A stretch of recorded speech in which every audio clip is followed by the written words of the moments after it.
Hello and welcome back to Overthinking Gamer. We are back. It is currently not 4 in the morning. It is instead like 3 in the morning. So I guess that's a little better. We are back with more Lotro. We are going to be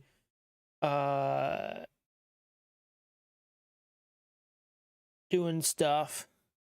Need to finish up eating Angmar here. I need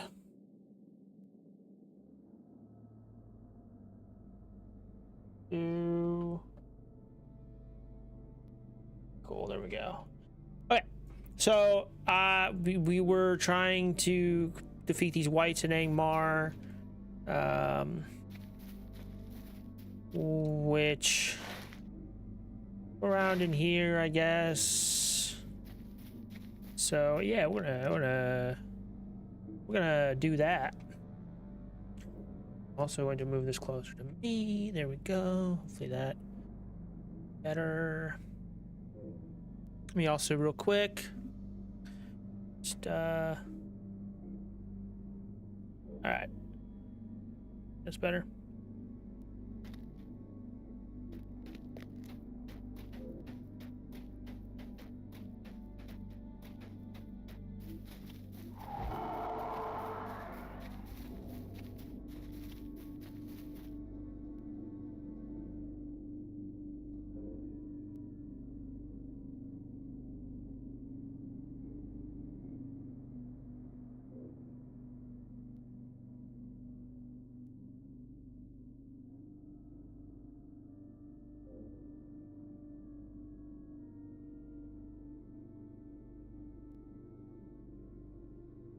Okay.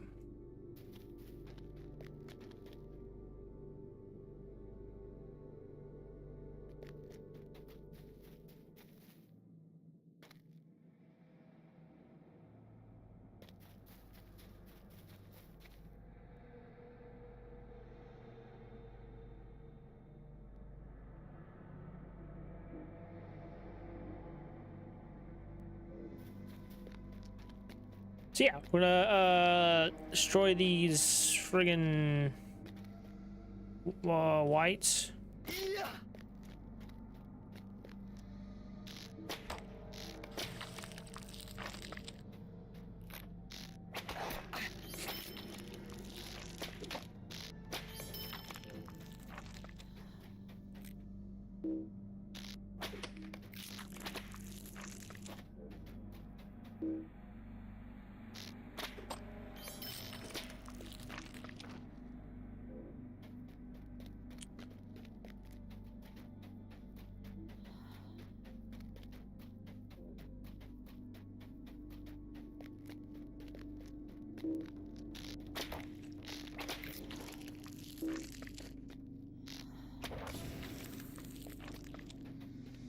Oh, there are a lot more over here than I thought.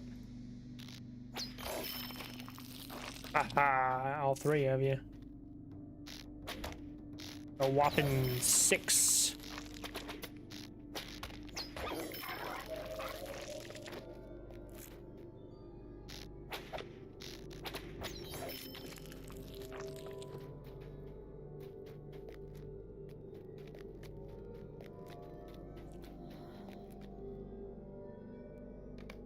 Should probably grab my silver here.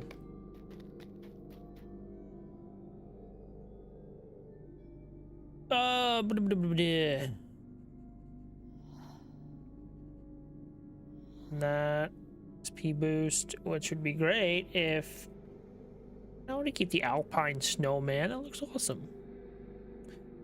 I do not need this XP boost right now.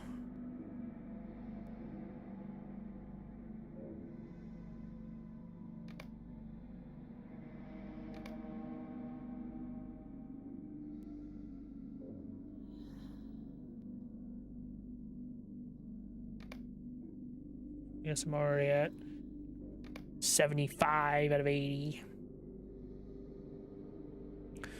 Want to keep the snowman, please. The rest of this is good, correct? Not getting rid of any.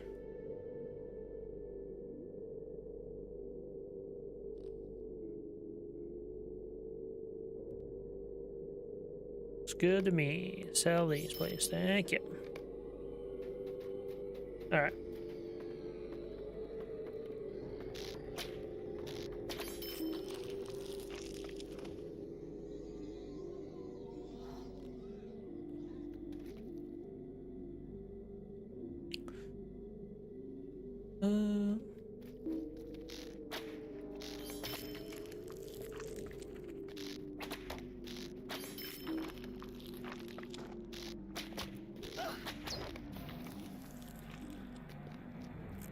Be great if the decaying hands and stuff counted, but they do not.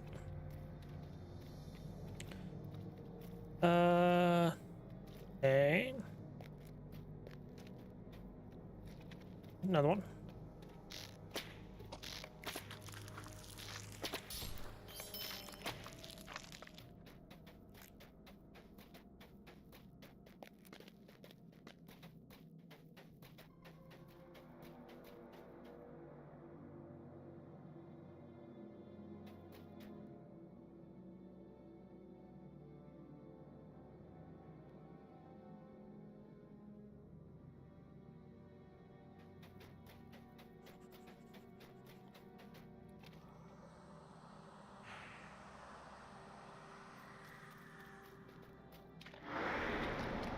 Hear ye. Thy petty human advertisements bore me, Twinkles Jr. the Magnificent. But fret not, for I shall grace thee with my presence once more shortly. Await my return with bated breath, mortals. Capital.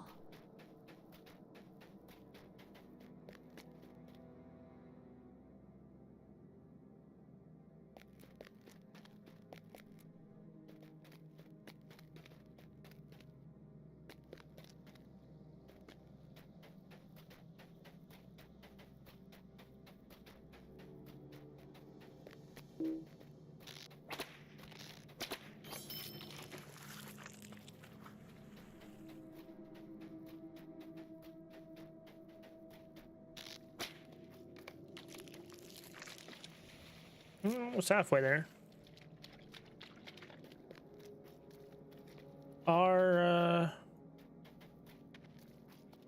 Getting there.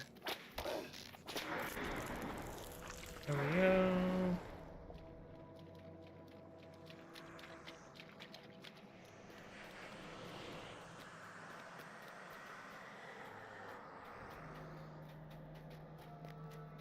Enraged fell the spirit.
Well, now you're fucking everywhere. Last night I couldn't find you anywhere. Motherfuckers anywhere.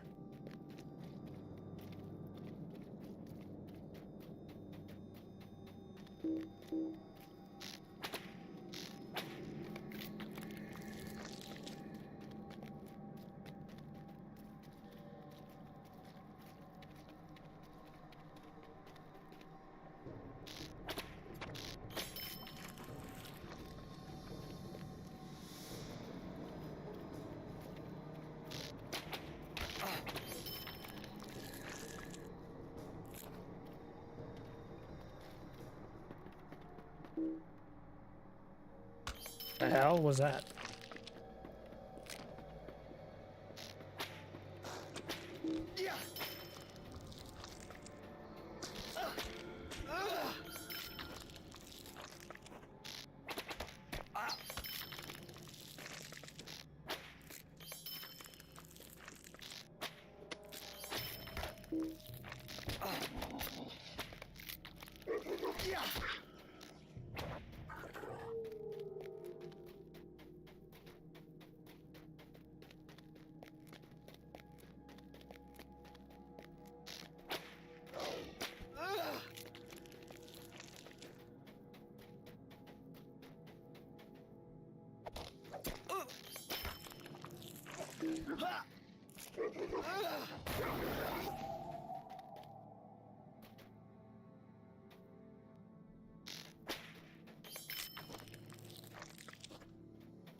There's one. Okay.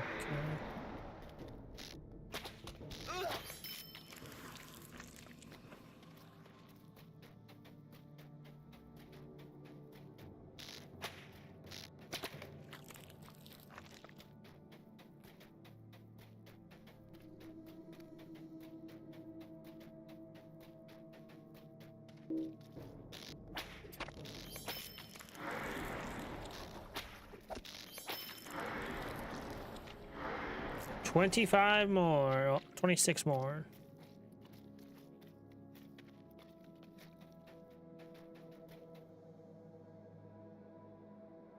Ow.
Whoops.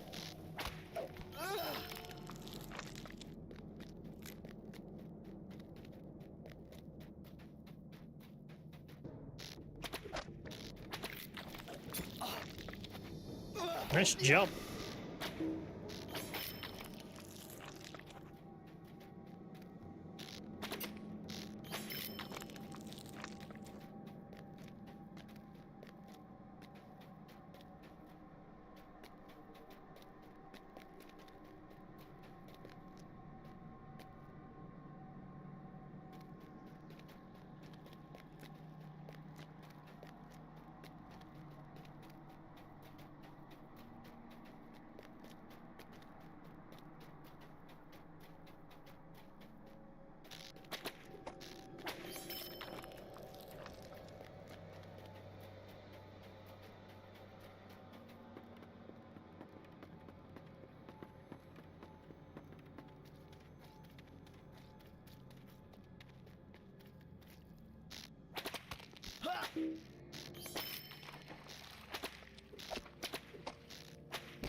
Oh shoot, inventory's full again.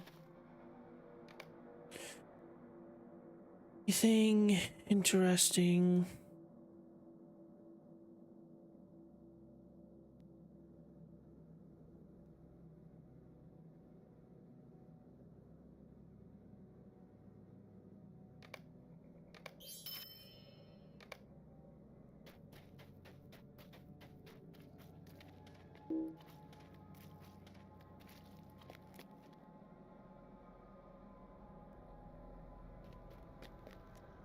Wait, what?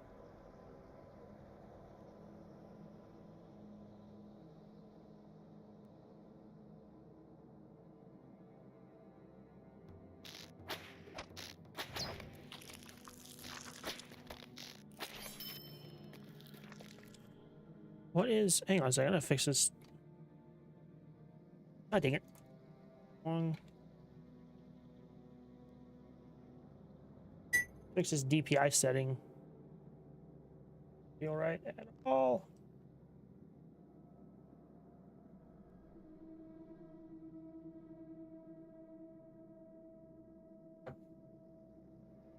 Where am I at here? I need this to be like...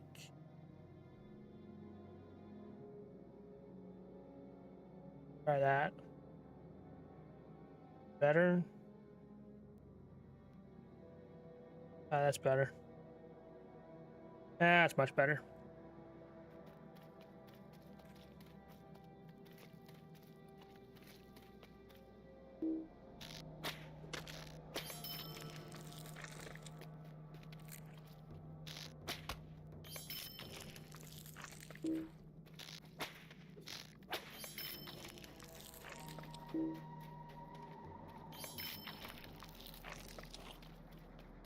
We need 2 more. And then be done with a wretched place for now.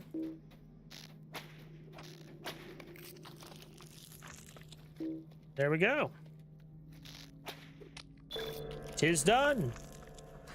The 2 meta deeds and 1 quest deed. There's much to do while traveling through the lands of Angmar.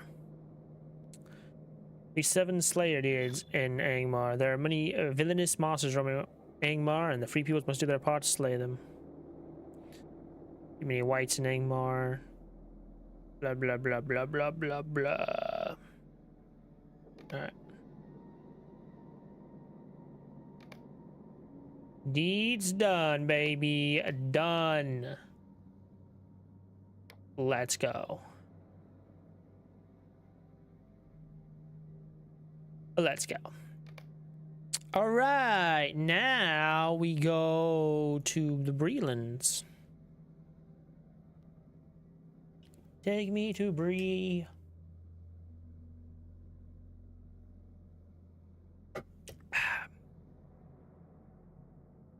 All right, so now we got the deeds in Bree-land.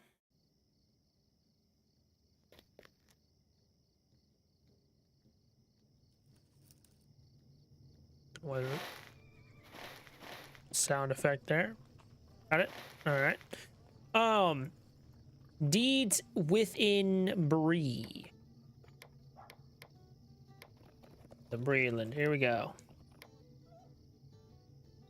So, Explorer of Bree-land, Explorer of the Wildwood. All right, so none of those.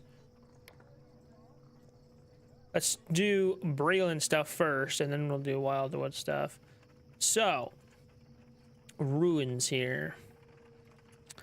Let's see what we got here. Hillshire Ruins.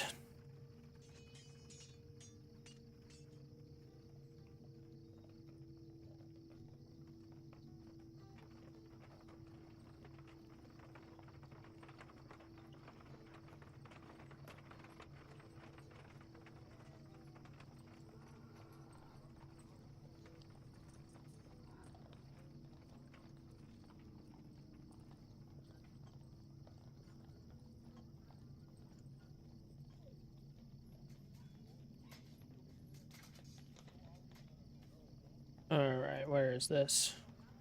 Where is she? Good, all the way over there. Like north of it. Adso's camp.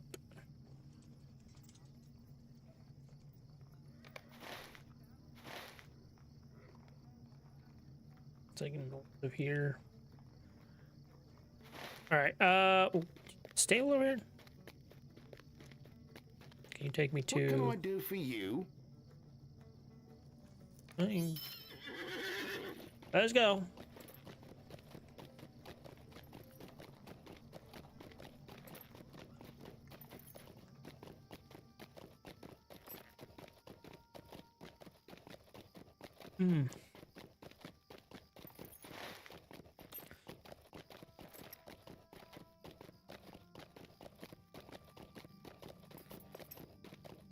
It's like... It's like in here? Yeah, it's like up in here. Yeah. Up in here.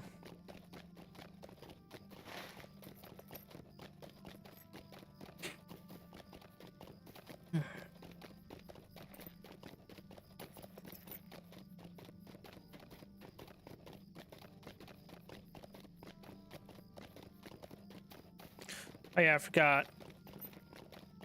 I might try to do these in-league deliveries. Greetings, peasants. Your benevolent dragon overlord Twinkles Jr. has deigned to grace you with my presence. Might do that Bask in after my I do radiance, these mortals. Bree-land Capital. Explorer deeds. Okay, so we want to go that way.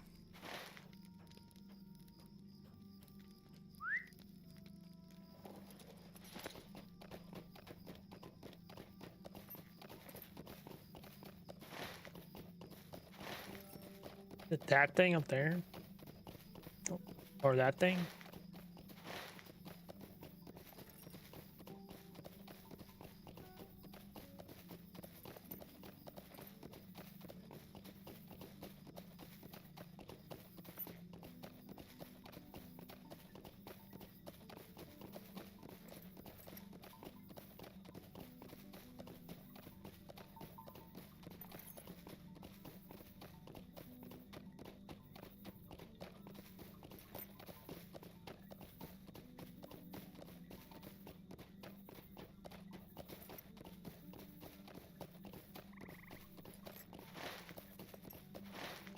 Oh, I can discover it? What the hell?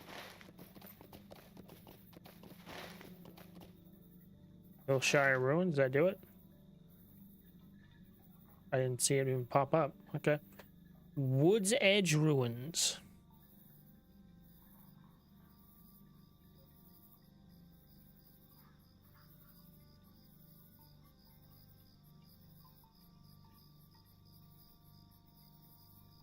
This is on the opposite side of the fucking, of course. In the Midgewater Marsh. Northern part of the Midgewater Marsh.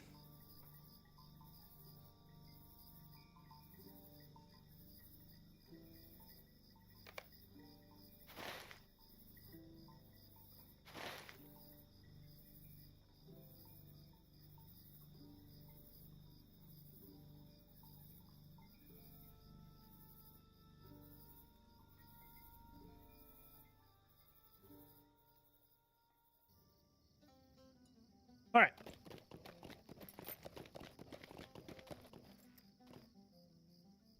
How can I be of service?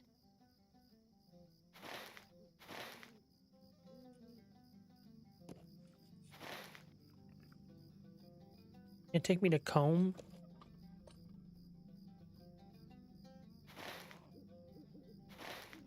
the other side, I guess. Over here.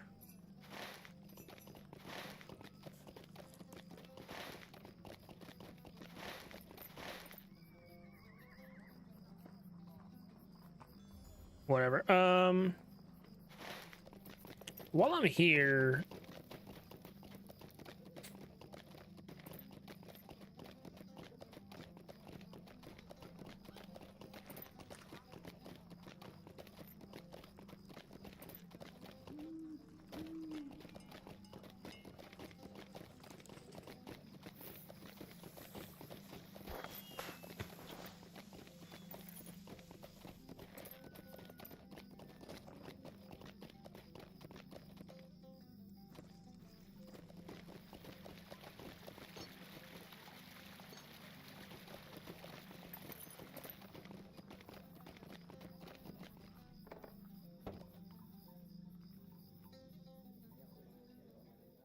okay.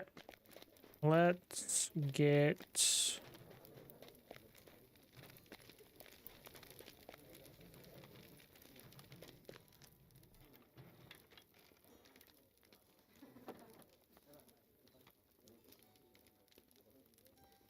okay. Anything? Nothing. Okay.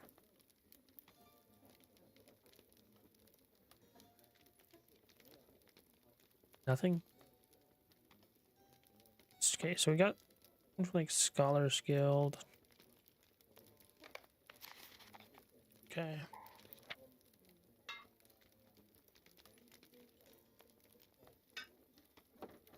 Okay, so large.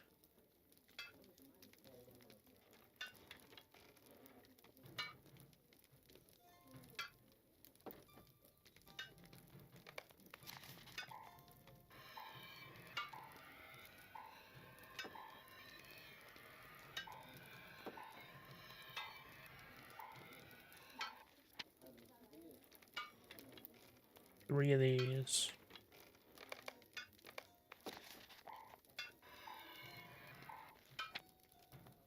Make one of those. There we go.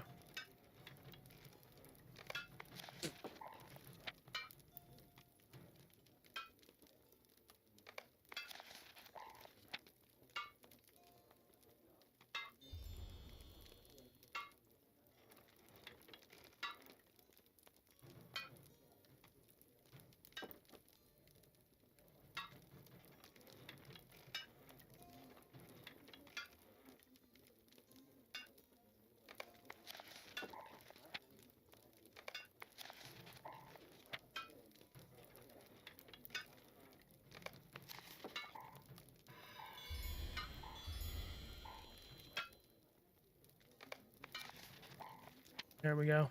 Nice.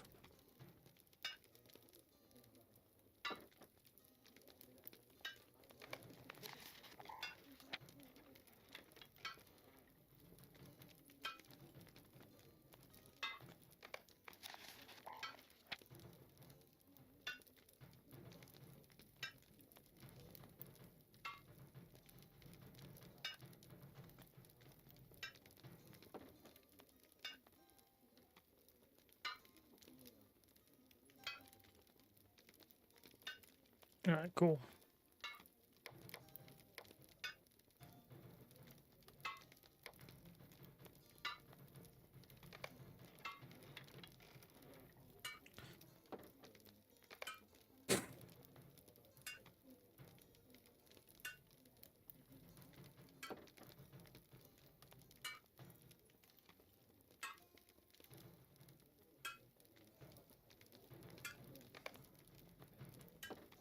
Out of 45,000.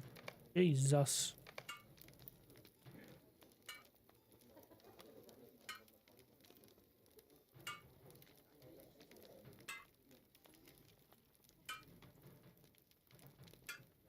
Don't know why that's still there.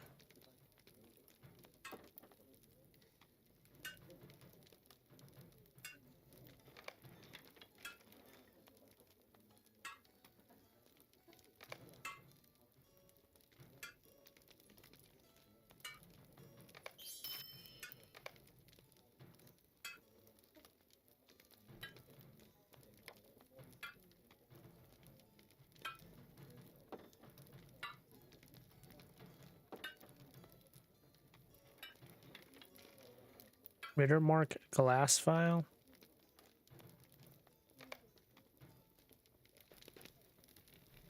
How can I be of service?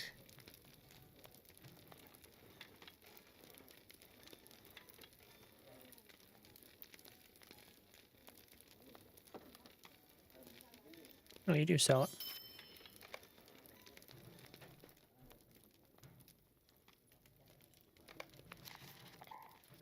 Okay, cool.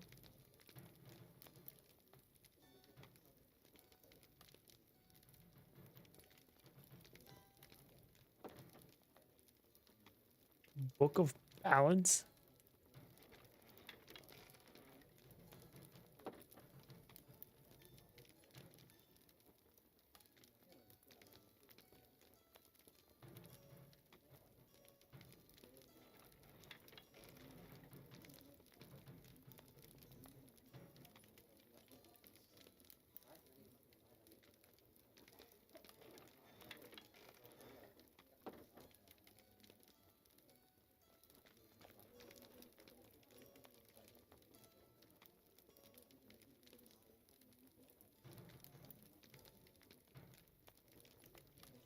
No.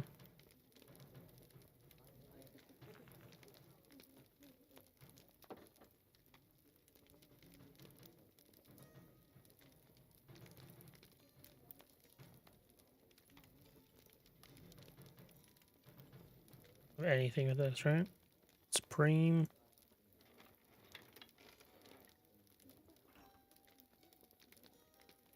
Yeah.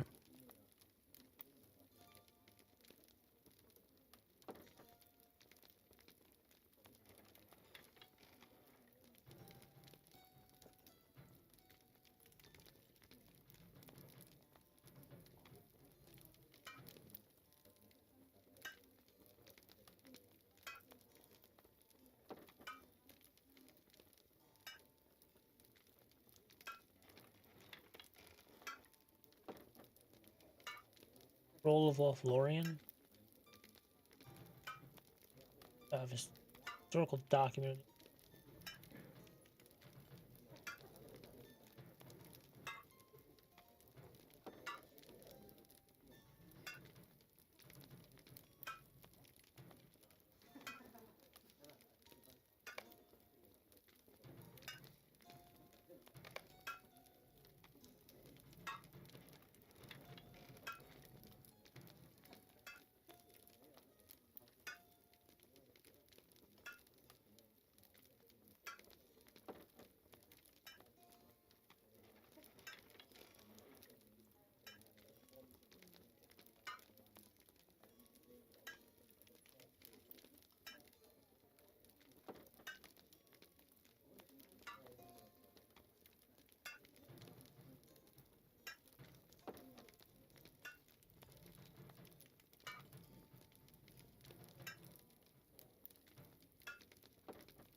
All right.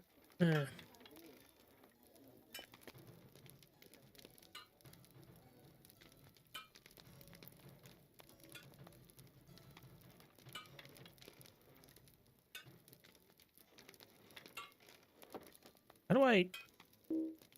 No, I don't want to equip.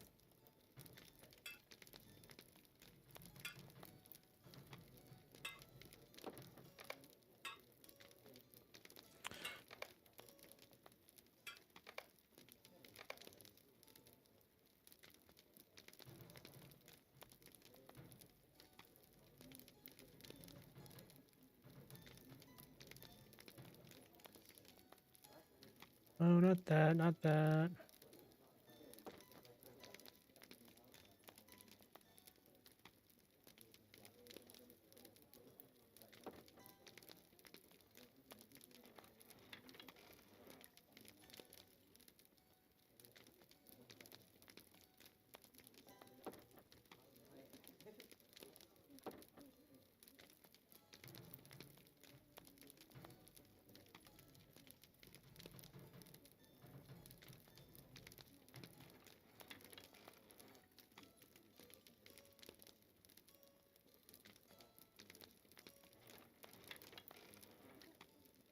Hark, ye scurvy landlubbers!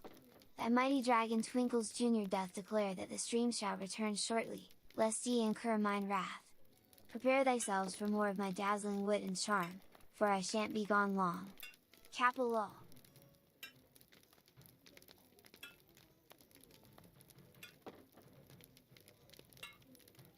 No, how do I...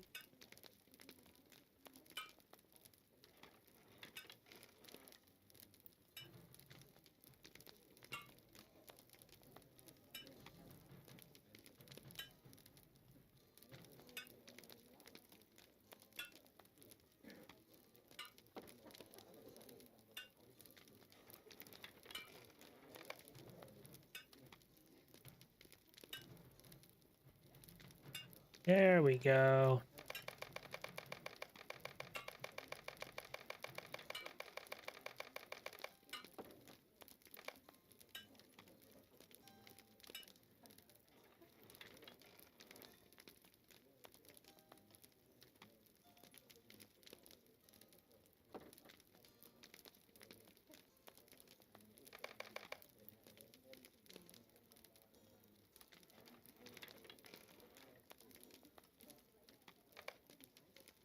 There you go.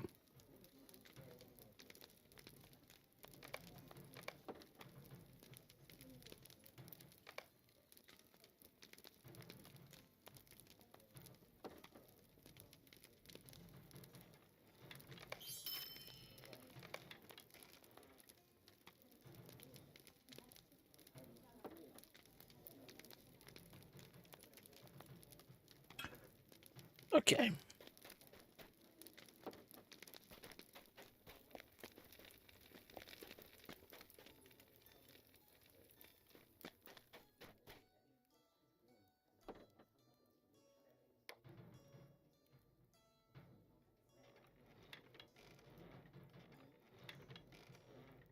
I need to make a...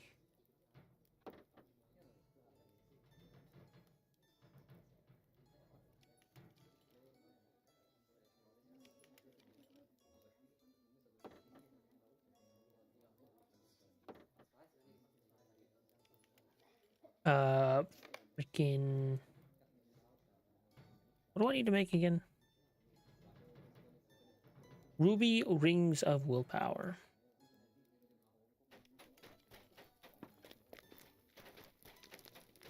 How can I be of service? How's it going?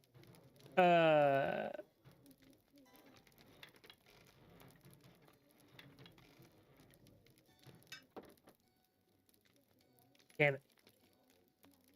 An earring, I need ring.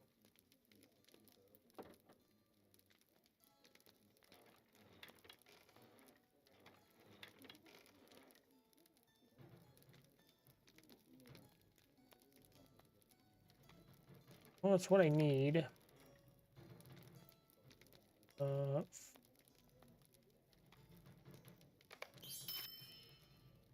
Sure. I'll bid.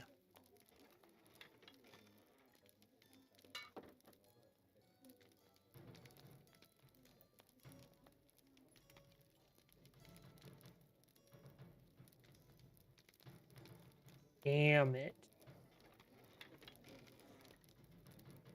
Oh.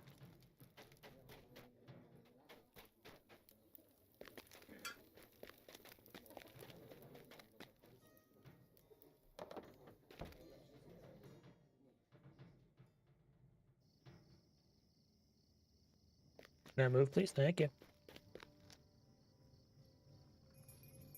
Okay, let's... Where are we? We can go this way.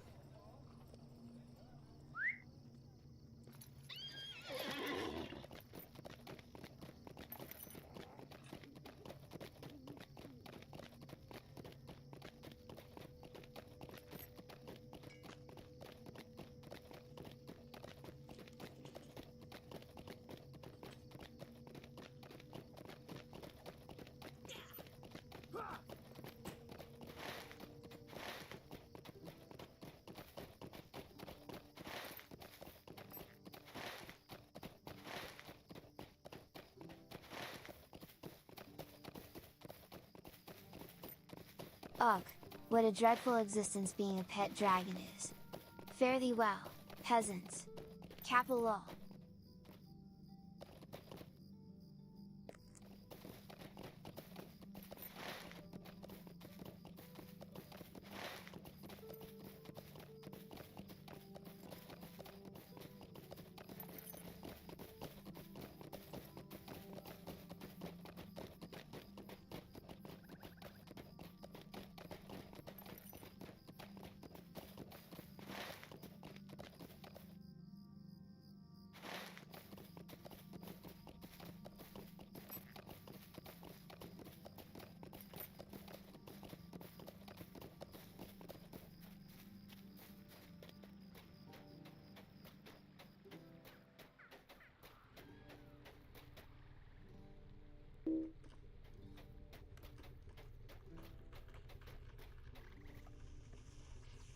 Okay, gotta go.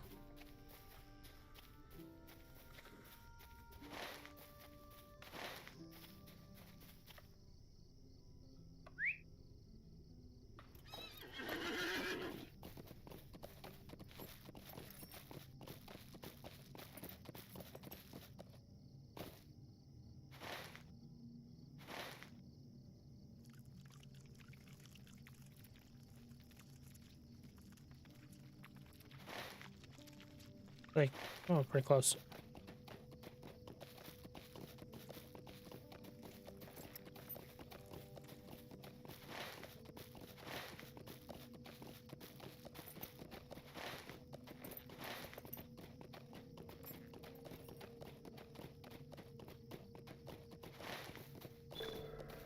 There we go, the ruins of bree-land. Ruins of old Norse scattered all across bree-land. They remain a constant reminder of the ancient glories of the North Kingdom and of the evil that destroyed it. Thank up. Now we do.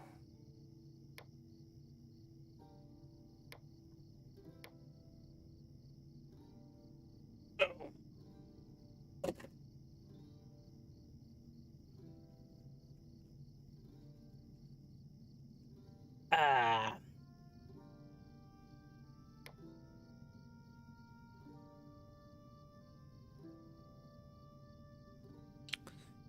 Do, do, do, do, do. Old tales tell of 8 and wives who passed from the south into the old forest, never be seen again. Could they be true?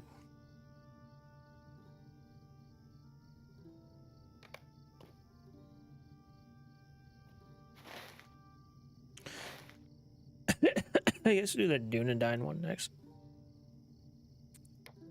The history of the Dunedain. Use the Dunedain statue.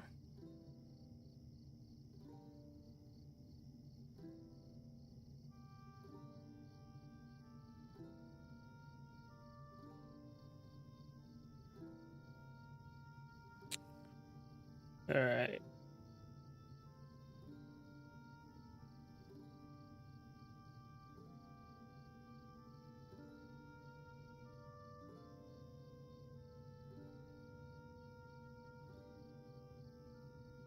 Oh, okay. So it looks like south.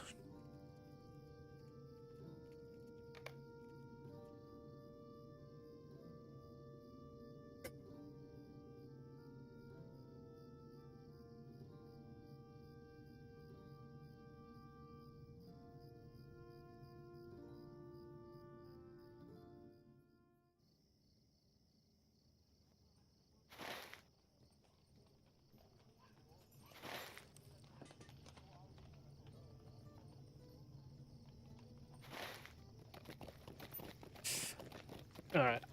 Well,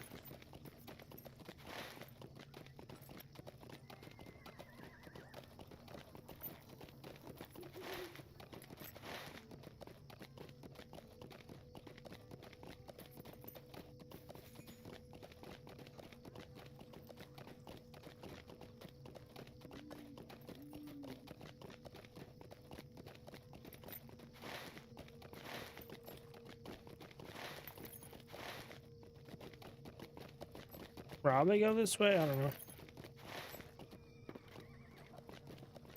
Ale Association member. I don't like me right now. It's okay.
Even experienced huntsmen not find those face to face with enemies.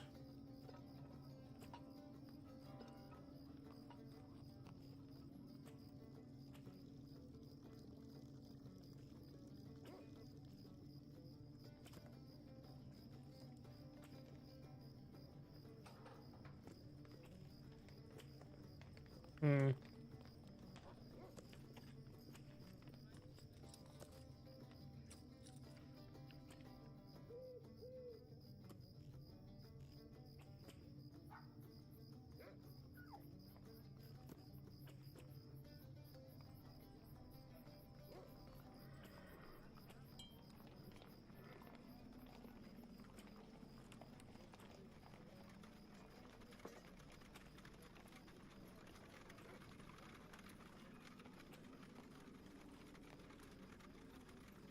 Increase number of targets, huh?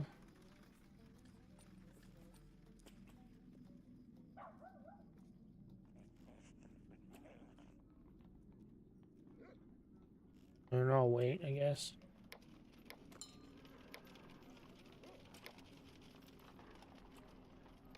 Alright.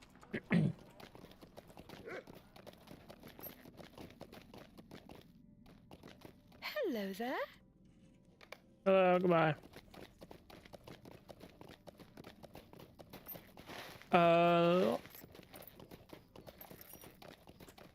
Okay, where was this at again? This Dunedain statue. Right off the road. South of Staddle.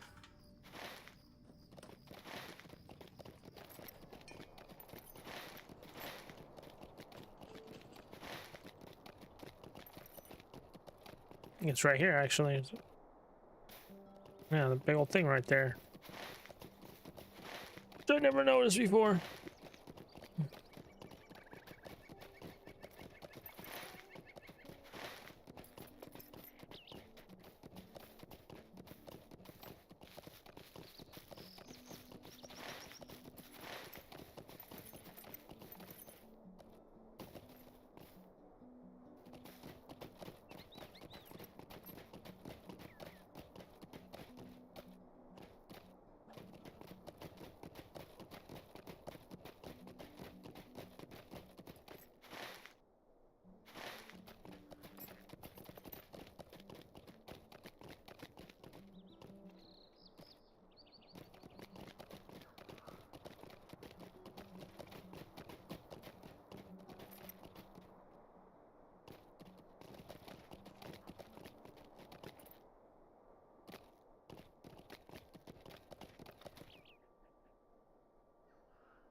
Oh, there it is. A fine statue of Dunedain craft, surprisingly well kept amongst the ancient ruins. You've discovered the statue of Aranarth, first chieftain of the Dunedain. Okay.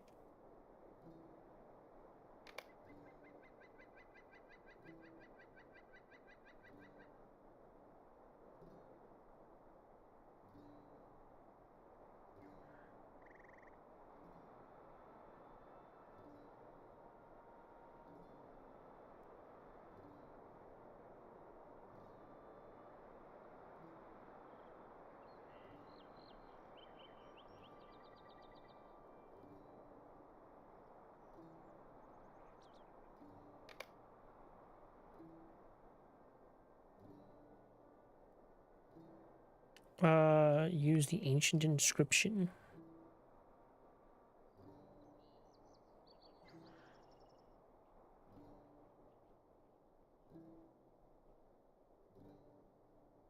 Is in Staddle? Right outside of Bree?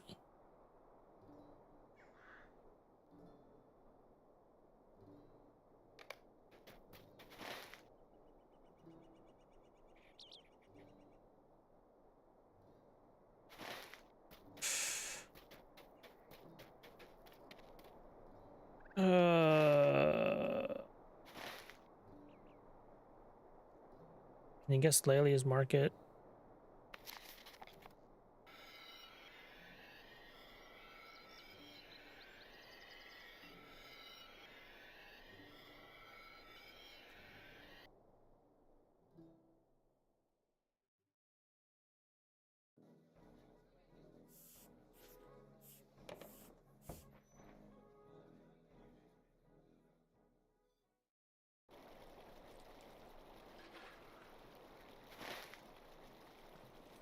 Supposed to be like over in here, I think.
There it is. This inscription appears to have been recarved recently and is legible, but written in an ancient dialect of the Arnorian tongue that is unfamiliar to you. It seems to be some kind of oath, from what you can understand. You discover an ancient Dunedain inscription upon a pedestal in these ruins. Thanks. Use the ancient crest.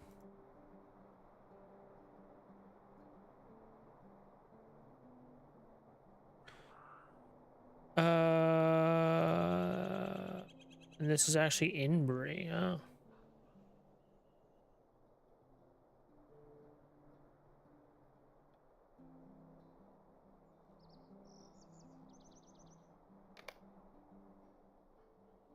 Why is a bear on top of me? Thank you for leaving. Thanks.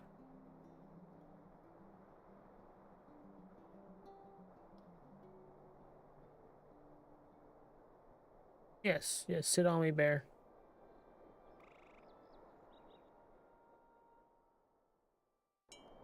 Alright. So this is over here. See.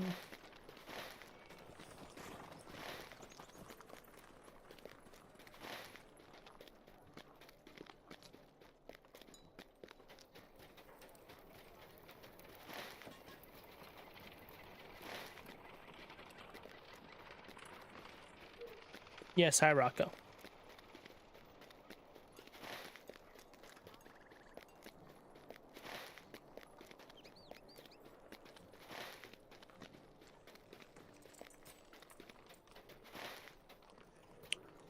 Oh.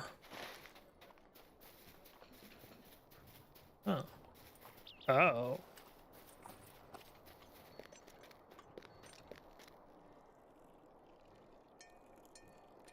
I didn't even know this was here. It's just in the middle of Bree.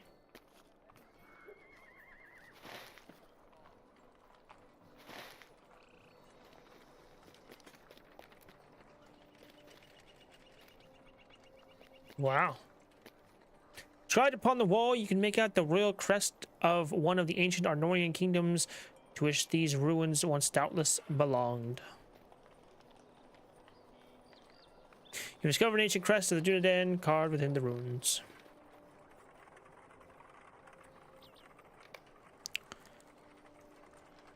And finally, we have...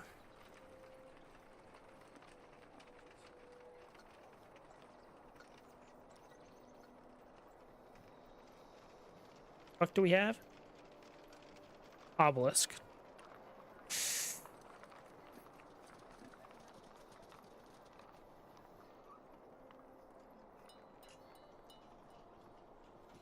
Oh, the same place we were before. Let's go. Thanks.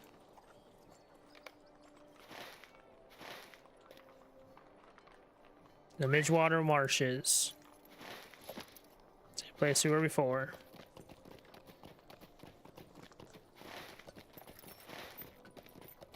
Beggar's Alley. I didn't even know this was a part of Bree.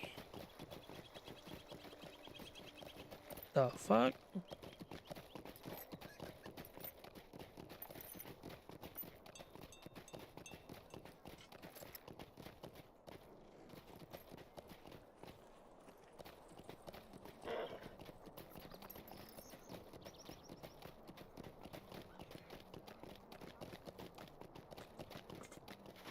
Wow.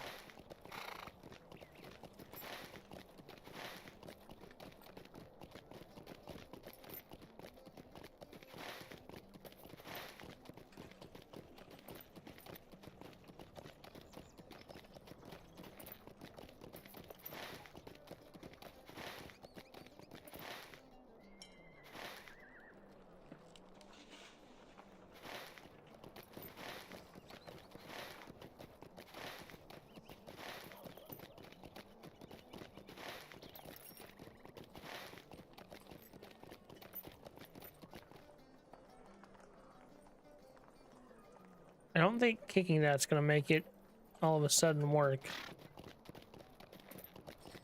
But you do you.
Ancient obelisk upon which many names of men have been inscribed. Some are so old as to be faded beyond recognition. Others look as if they might have been carved yesterday.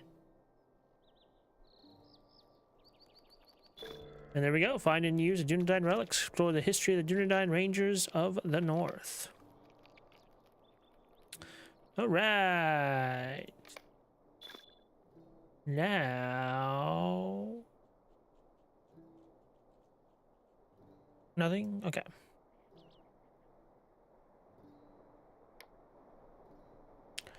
Flowers of the Old Forest.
All right.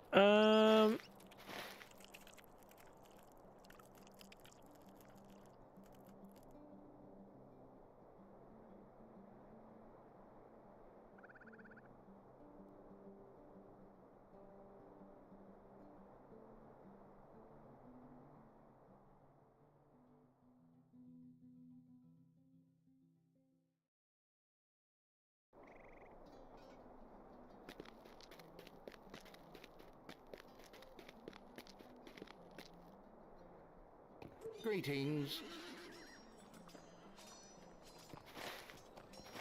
What do you mean South Bree?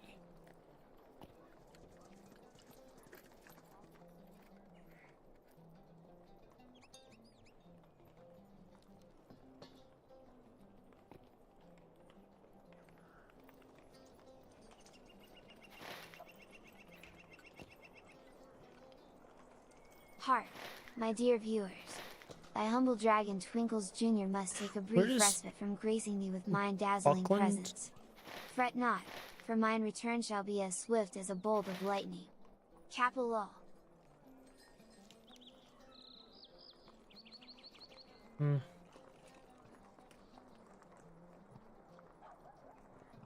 Where does this take me?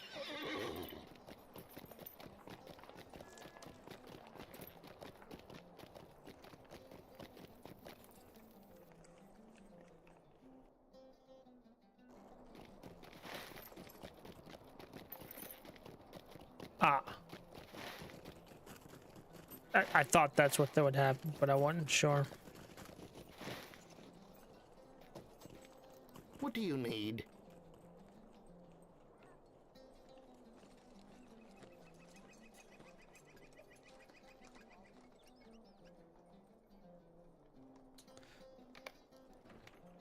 Ah.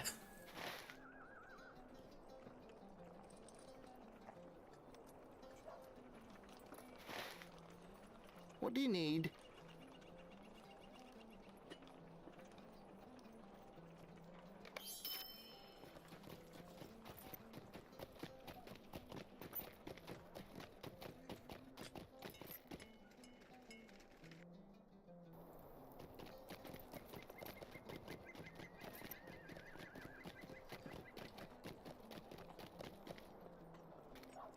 What can I do for you?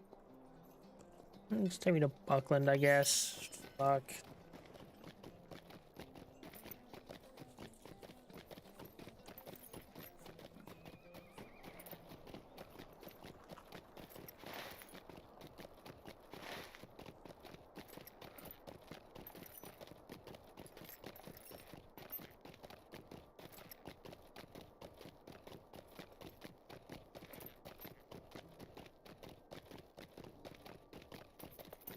Or to use bree-land's flower, I guess.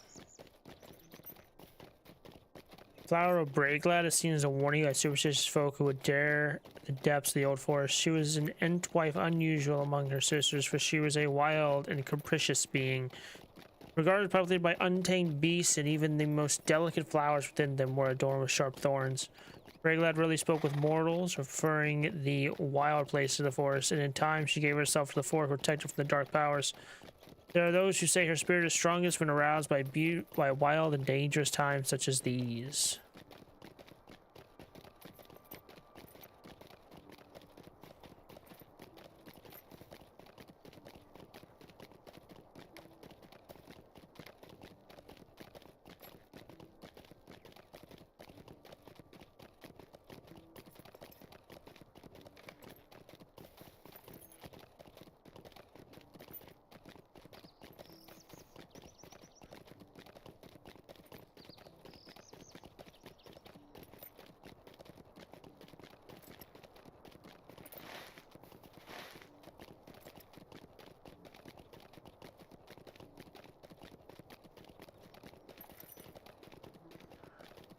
So curvy ass roads.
All right. Rosthon's flower. This is... Where am I? This top section over here.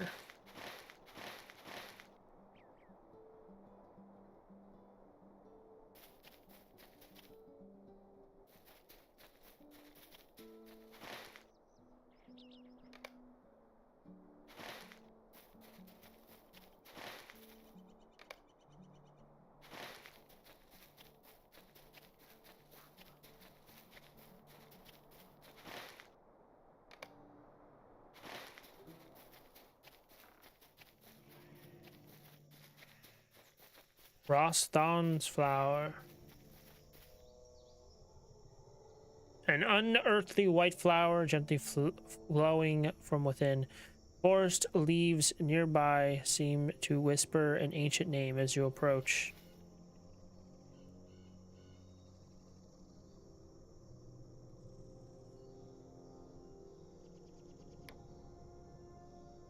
You found the flower of Rosthon. It is believed that she was once an Entwife who stood with vigilance over her gardens.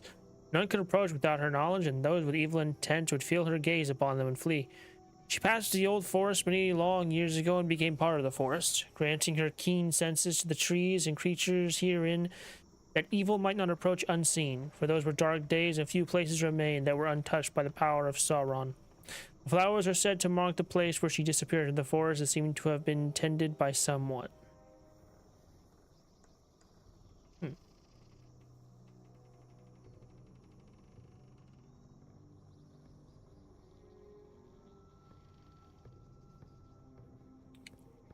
So, wait, like Dunland, for example.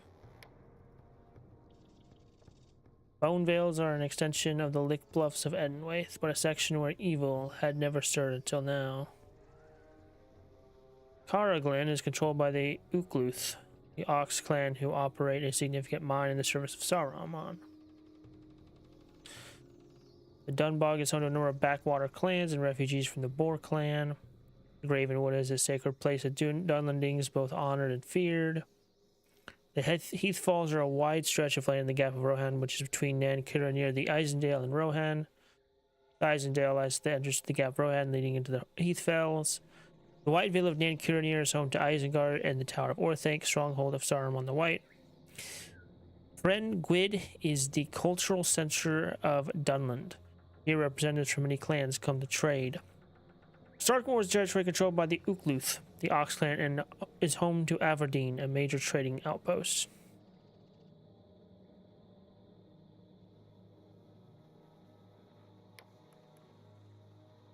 Lower Barnavon is a district of the village of Barnavon, where the remnant of the Trukluth, the Boar clan, now dwell.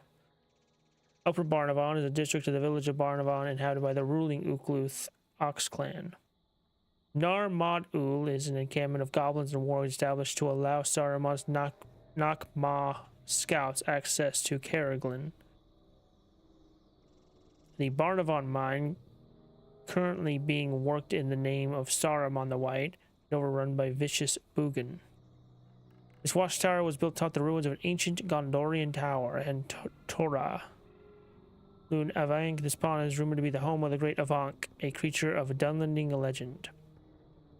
Moonferrel Shrine. This shrine was erected by the Ukluth long ago as a place to commune with Moonferrel, a spirit of ancient days worshipped as the Uk Gwyrod, the ox spirit by the people of Barnavon. These gates bar the passage to the Ring of Isengard to Orthanc beyond. Pillar of the White Hand. This gruesome pillar points the way to Orthanc, the stronghold of Saruman the White. Bang Rider's Warden. This Scala encampment is also home to many warg riders. Black March Fort. Stronghold houses many Uruk-hai in service to the White Hand. Quickbeam's Grove. This grove is the home of the Ent Bregalad, also called Quickbeam. Find Daggeros' camp. The Ranger Daggeros established this camp to keep an eye on Nan Kiranir and the Vale of Isengard. The Fanged Lair is a den of a pack of evil wolves through which prowl Fren Gwyd. Bloodtusk's den of old Bloodtusk, a boar who is said to have migrated all the way from Arquette in Bree-land. This lumber camp, Galtrev Lumber Camp, is worked by the people of Galtrev, the closest thing to a bustling social center in Dunland.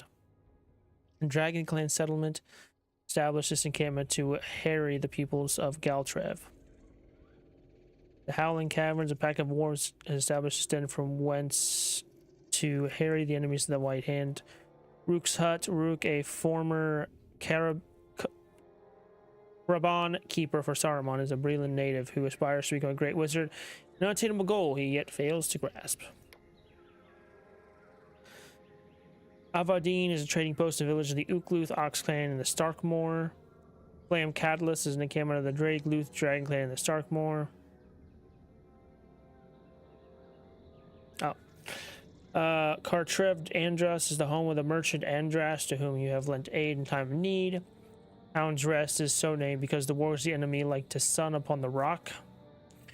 Coaling Pit is an arena where Dunlanding warriors are trained or trimmed and merchants wage on the battles. Overlook of Wolf's Cleft gives advantage of the Grey Valley of the Wolf's Cleft, where warriors from across Dunland muster to invade Rohan.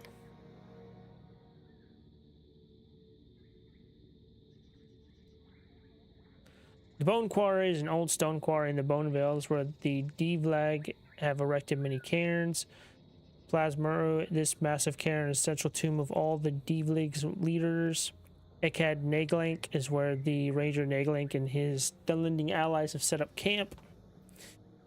Lan Bak, this League village suffers under the oppressive rule of their Brennan Treherne. Lan Gogled is the central village of the Diveleg and the Bone Vales. Lan Calvarn, who found Lan Calvarn, home of the Abominations. Lan Ross, found Lan Ross, home of the Avant Luth. The Withered Stones, home of Bloodmaw and her brood. Dugras, temporary home of the Boar clan. Pristine Glade, secret place of the Avant Luth. Gravenwood, Tree of Tribute. This great rune-marked tree is the place where a Dunlending hero of old sacrificed himself to hold off the advance of his people's enemies. Mustering Tree. This rune-marked tree is a place where the Dunlendings once mustered their forces battling against Gondor and Rohan. The Rohirrim Scout Camp was established by Theodred, Prince of Rohan, and the party of scouts to watch the movements of the Dunlending forces. Slate of Shadows. Slate of 3 rune-marked trees houses the Dutegel, a relic of great power wrested from Dol Guldur when the White Council drove forth the Necromancer. On Uvel Cadlus, the Dragluth Dragon Clan established this temporary encampment on their journey south out of Edenway to Wolf's Cleft. Ruvel Cadlus, the Ukluth Ox Clan established this temporary encampment on their journey from Barnavon to Wolf's Cleft. By Akgur, Orcs of the White Hand established this camp to clear out the Gravenwood to supply wood for their master's war efforts. By Grimbold's camp, Encampment of Grimbold of the Glimsglade, one of the horse lords of Rohan. Dol Baron, this great hill is of strategic interest to both the Rohirrim and the White Hand. River Watch, this contested encampment is where Theodred's forces have fortified to block the approach both by the southern road and up the River Eisen. Pit of Iron is a great mine beneath Isengard where the orcs and their prisoners extract ore for use in making weapons for the White Hand.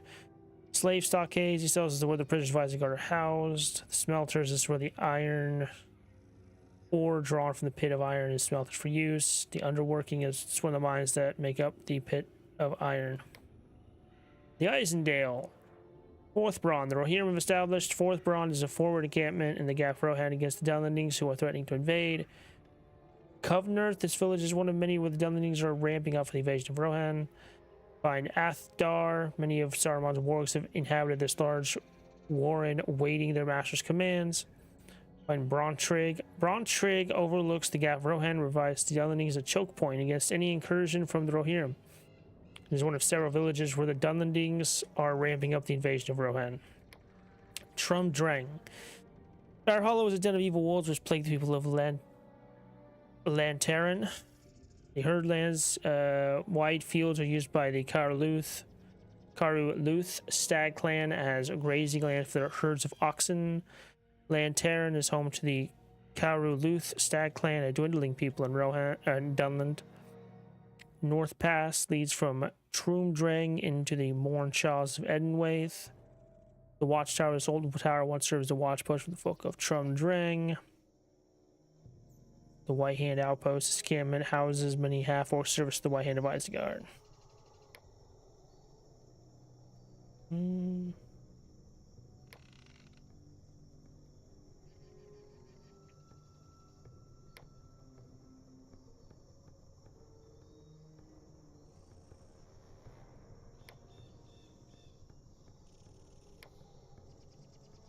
You've helped Endrag disable many traps set by the orcs. Grab one.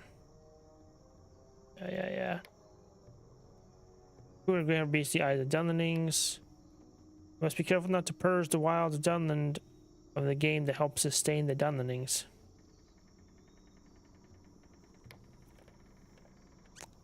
Slain enough to make a coat of their feathers. Spying Krabans serve Saruman as loyalty as orcs and men bearing messages to and fro, giving Isengard advantage in the coming war. Many Dunlendings have chosen to heed Saruman's promise of revenge against Rohan. Servants of Saruman quake at the mention of your name. From Bugon to the goblins have started to pour out of the Misty Mountains into Dunland. Whether in service to the White Hand or simply terrorizing Dunlanding people. Okay, already. Beast, blah blah blah.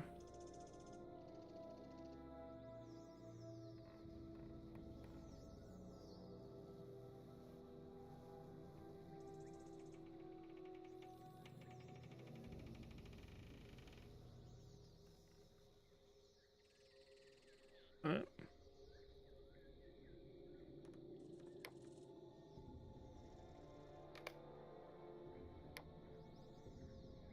Discover the dwarf marker at Ford Maru. This pillar marks the site where the dwarves only mounted under the leadership of Thor and Thrain encamped during their exile. They settled. Yeah. Only a few among the stores of Mar Talu.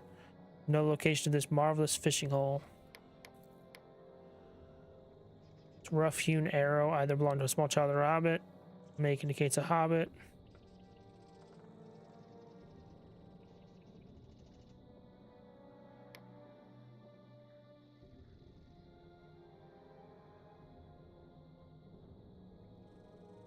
Eked Daggeros is an encampment of Daggeros of Estelden and his companions is here at the Great Company entered Edenwaith and went their separate ways, hoping to pass through the region unnoticed by Saruman's spies. Eked Saradan is an encampment of Saradan of Bree-land and his companions. Eked Idin Fair is the encampment of Idrin Fair and his companions who had aided the Meladrim in southern Mirkwood. Eked Darvoon is the encampment of Darvoon of Estelden and his companions. Arndirion is the ruin of an ancient fortress built by the men of Gondor long ago. Postmarks place with the first through Edenwaith and the Shire. Looking up the stairs, you wonder how you ever survived making the top. Looking down the stair, you wonder how you ever mustered the courage to make the ascent.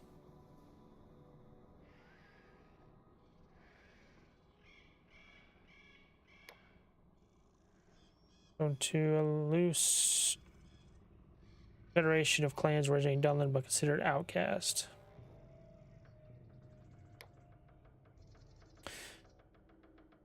Caltrev Duvad is home of the shepherd Duvad, along with his daughter Avenin. He tends his flocks in Fordorith. Catrev Emlune. This stead belongs to a herdsman named Emlune. Recent troubles in the lands of the Ukluth have caused him to abandon his home for a time. Caltrev Rurith. This stead belonged to a herdsman named Rurith until raiders from the south butchered him and his family and burned to the ground. Trev Matho. Steed belongs to a herdsman named Matho. Raiders from the south burned to the ground while Matho was away. Trev Hammon. The Ukluth farmstead is one of the few that survived the attacks of the half-orcs.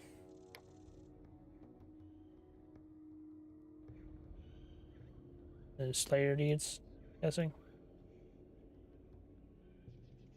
Alright. Region. Torek Bragnall. Den of Boars. Den of Boars known as Torek Ladnell. Badger Moot known as Torek. No. Discovered the Burnt Tor. Here was the Company of the Ring, fended off a pack of shadow wargs sent by Sauron to hunt down the One Ring. The wargs were at last driven off when Gandalf the Grey caused a powerful fire to blaze forth, the fire which ruined the wooded hilltop.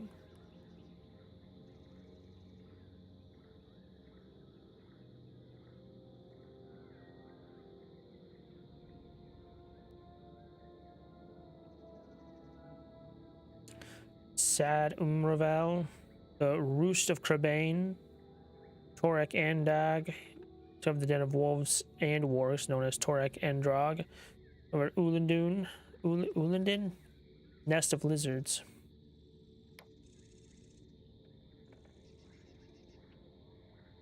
Whoa, face from top to bottom.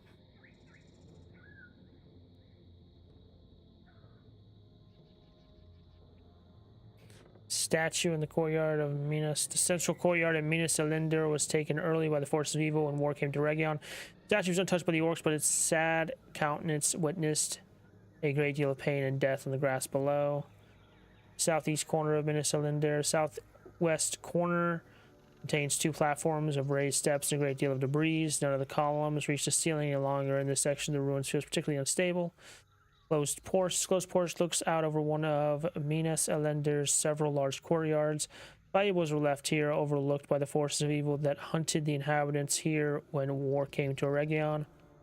Circular courtyard, once a place of reflection for the elves that lived in Minas Elender, is now home only to bears driven mad with hunger. From above, the windows of an enclosed porch look out over the crumbling stones.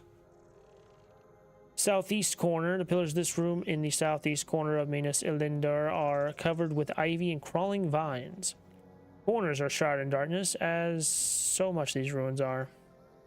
Southeast aisle, open to the skies of Eregion, was once the home of much greenery. Now only a few trees and bushes stand atop a raised platform here. This place is a junction of sorts, and passages lead away in 3 directions. Isolated chamber, reachable only by stairs from Delatham, was one of the last places held by the elves of Minas Elender when war came to Eregion. Their sad end left a mark on this grim chamber that time has not erased. The dim-lit pillared room. Pillars still reach the ceiling of this dimly lit room, despite the debris and fallen stones piled in the corners. The window chamber. From this window chamber, the elves that lived in this place watched the forces of evil marauded through Minas Elender, slaying its meager defenders. This elevated chamber bears the mark of their grief and despair, waiting as they did for the end to come.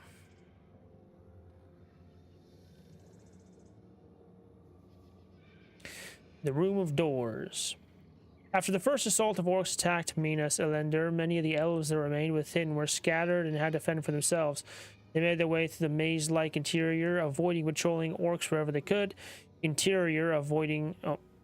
Rooms such as this one enabled many of the elves to escape from their pursuers, but not all were successful.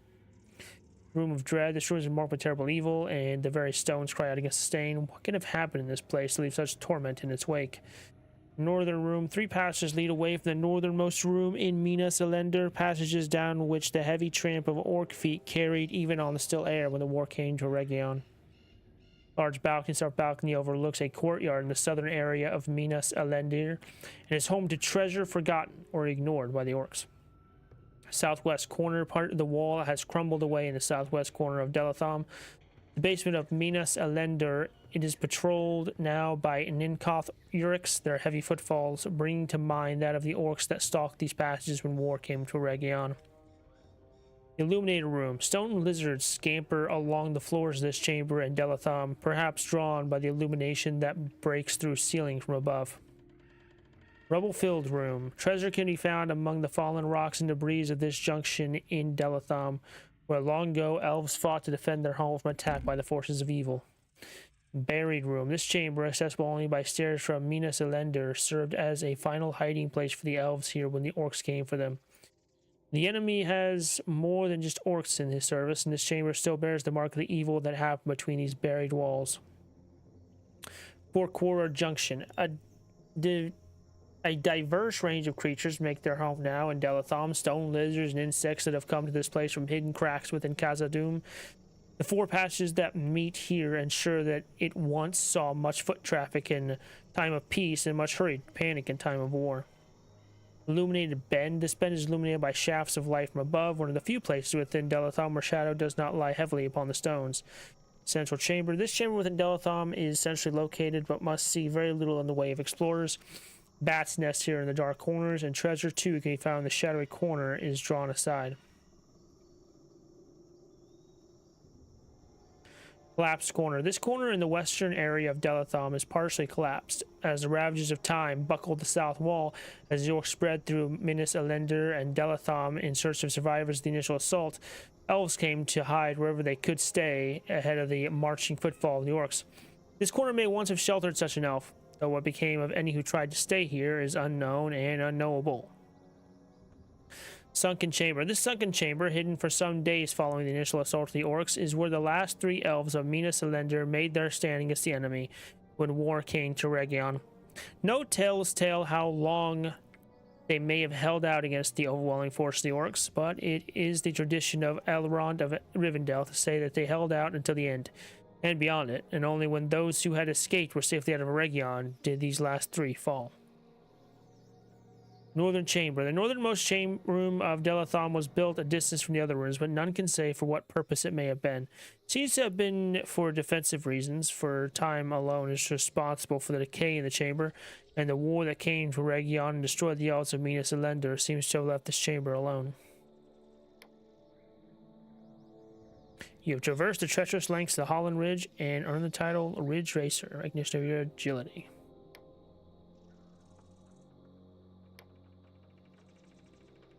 Well, the many fragments of ring lore scattered throughout Region. Here it was, the company of the ring fended off a pack of shadow wargs sent by Sauron to hunt down the ring. The wargs were at last driven out by when Gandalf the Grey caused a powerful fire to blaze forth, fire which ruined the wooded hilltop. A Caradhras campfire. It was here the company of the ring set camp in the Red Horn Gate. Gandalf was forced to show forth his power to light the fire, revealing himself to all who had the ability to recognize it, putting the company in jeopardy. Cyrano Gate. This gateway leads up to Cyrano to the Holland Gate. High Holland campsite. This campsite marks the place where the company of the ring stayed during their journey through Holland. A careless hobbit left his mark as well. Tal Caradhras campsite. The company of the ring rested here before continuing on to the Red Horn Gate. Sam Gamgee clearly took the opportunity to provide a final meal for the company. Ruins of Eregion. Gwingris. The sprawling ruins of Gwingris were once a part of the elf realm of Eregion until Eregion was raised by Sauron. Now Gwingris acts as the standing camp for Rivendell's forays against the White Hand. Ekad Eregion. The current encampment of Ekad Eregion was once a waypost central to the cities of Eregion ages past. Ekad Mirabel. The forges of Mirabel were home to the smiths of the Great Rings who were deceived by Sauron in ages past. Ekad Mirabel was established to prevent anyone from recovering the lost ring lore of Eregion if it remained still. Ekad Dunan. Dane Ironsfoot, king of the Lonely Mountain and the Iron Hills, has sent an expedition to retake Moria, but the ways to the Holland Gate are treacherous. Dwarves and elves alike have established the camp of Ekad Dunan to claim those paths once more. Pembar was once a stronghold of the Noldor of Eregion. Now it lies a ruin, overrun by Saruman's half-orcs. Barad Morlas. The height of Eregion, Barad Morlas was a major city and stronghold of the Noldor, but it fell into shadow when Sauron destroyed Eregion.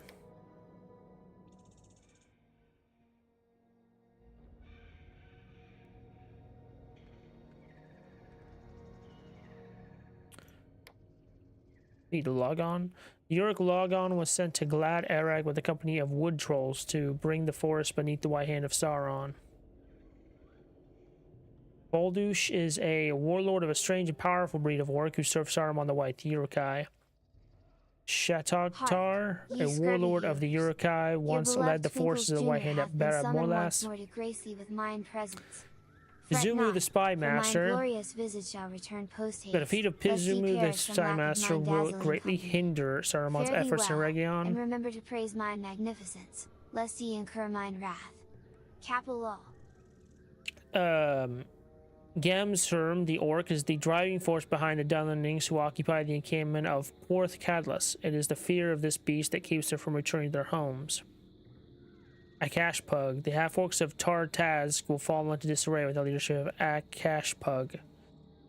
What a name. Rakuga, the Tracker, was the leader of the scouts of Saruman seeking after the One Ring in Eregion. His death will be a mighty blow to the White Hand.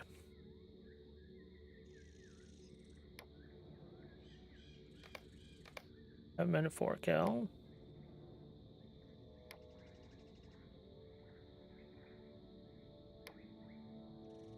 Lemakati.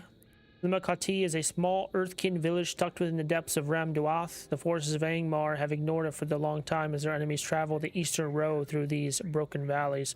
Should it be discovered that the tribe of Earthkin have offered aid and sympathy to the men of the west, the hammer of Angmar would surely fall upon this place. Auhair. The Hillmen of Auhair are playing a dangerous game with the powers of Angmar. As one of the larger and more independent tribes of Hillmen in the region, they have considerable sway with their brethren in the service of Angmar.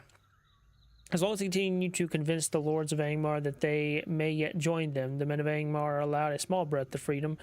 Nevertheless, their game can only play out so long before Angmar grows impatient and neither enslaves or crushes this town as a spot of rebellion upon their flanks.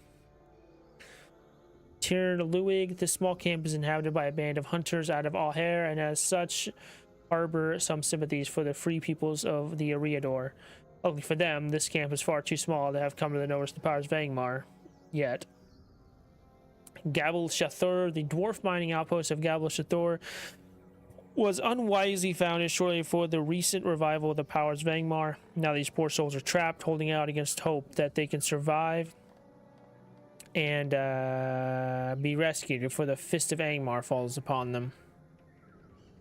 Gath Forthnir, a small band of brave souls, including a small contingent of rangers, has created a well-hidden outpost here on the very doorsteps of Karn Doom. From here, they send spies to watch the movements of the enemy's armies and offer aid and rest to those brave and strong enough to lead the fight against the false king. Even in the blasted wastes of Angmar, there remain a few small bastions of resistance and valor to strive against the darkness. Circle of Despair. The ancient fortress of the Witch King of Angmar is rumored to be surrounded by 8 dread towers, within which his lieutenants reside during the long war with Aranor, weaving their dread magic there against the forces of the west. Road to war. There's a great road that leads to the wastes of Angmar to the very gates of Karn Doom. It is along this road that the dark armies march forth to bring the free peoples of Eriador under the yoke of the enemy. 7 swords have been stolen from Krusel Lanan and must be returned to their proper resting place. Alright, Circle of Despair. Find Minas Call is northwest tower of the Witch King's palace. It is rumored that the other 8 Nazgul occasionally reside within these towers, wielding dark sorcery at the behest of the Witch King. Minas Agar is the western tower of the Witch King's palace. And then Minas Mar is the southwest tower. And then Minas Angos is the southern tower. Minas Nir is the northeast tower. Minas Deloth is the southeast tower. And then Minas Gularan is the eastern tower. Minas Dem is the northern tower. Scathmore. The armed camp of Scathmore is responsible for patrolling the canyons of Ramduath, ensuring that it is clear and the road well maintained so that Angmar's armies may move undisturbed through its length. Baal Rova. The fortress of Baal Rova commands the exit from Ramduath as it spills into Angmar. For the armies of Angmar, this is the last major fortress they will pass through before embarking on their campaigns to the south. Baal Boglak is a major staging camp for the armies of Angmar as they gather from the surrounding lands and move into the south. Even with the inhabitants of this vast encampment avoid the valley to the north, however, and those who question the commands of their superiors are hurled over the cliffs. There, the unsettling silence and fog below, where their screams are soon cut short by a dreadful silence. More Madhul, this watchtower overlooks the great sulfur lake of Duvinen to the south. From here, scouts and commanders can survey the watchfires of the gathering armies and observe their movements as they draw up their plans. Baal Dilas. A small camp acts as a checkpoint through which travelers and messengers to Karn Doom must pass before approaching the vast gates of the city. Gate of Shadows is the vast outer gate of the fortress city of Karn Doom. Stories abound of the horrors within, but here, far from the war, the small town settled around the gate might seem almost commonplace, were it not for the symbol of Angmar's power upon every street and tower. The harsh countenance upon the faces of the guards suggests that they brook no hint of rebellion or expression from the citizenry that runs contrary to the wishes of the false king.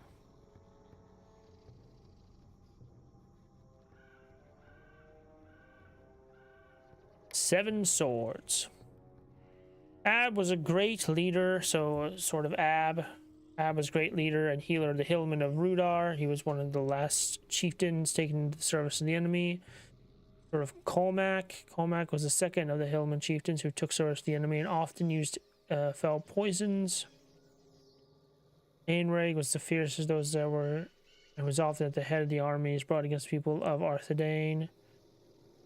Guanok was longest in service of the enemy and had the most malice and subtlety of those that wielded the blade of the Witch King against Cardalon.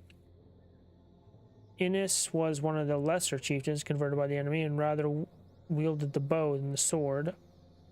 Kavoka was one of the hillman chieftains tricked into service of the enemy. Manas. Few men live to tell tales of Manas' brutality, for he would often put his captives to cruel death.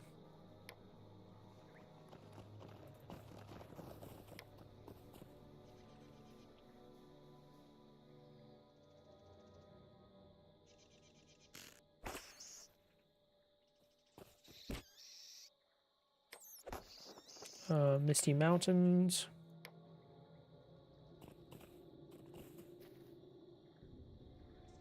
Okay. Explore the forbidding heights.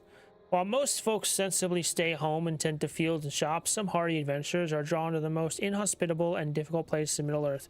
Few such places pose so great a challenge as the stretch of the misty mountains surrounding the region of the High Pass, which is fraught with hazards, both natural and otherwise, to test the most rugged individuals. Goblin Town.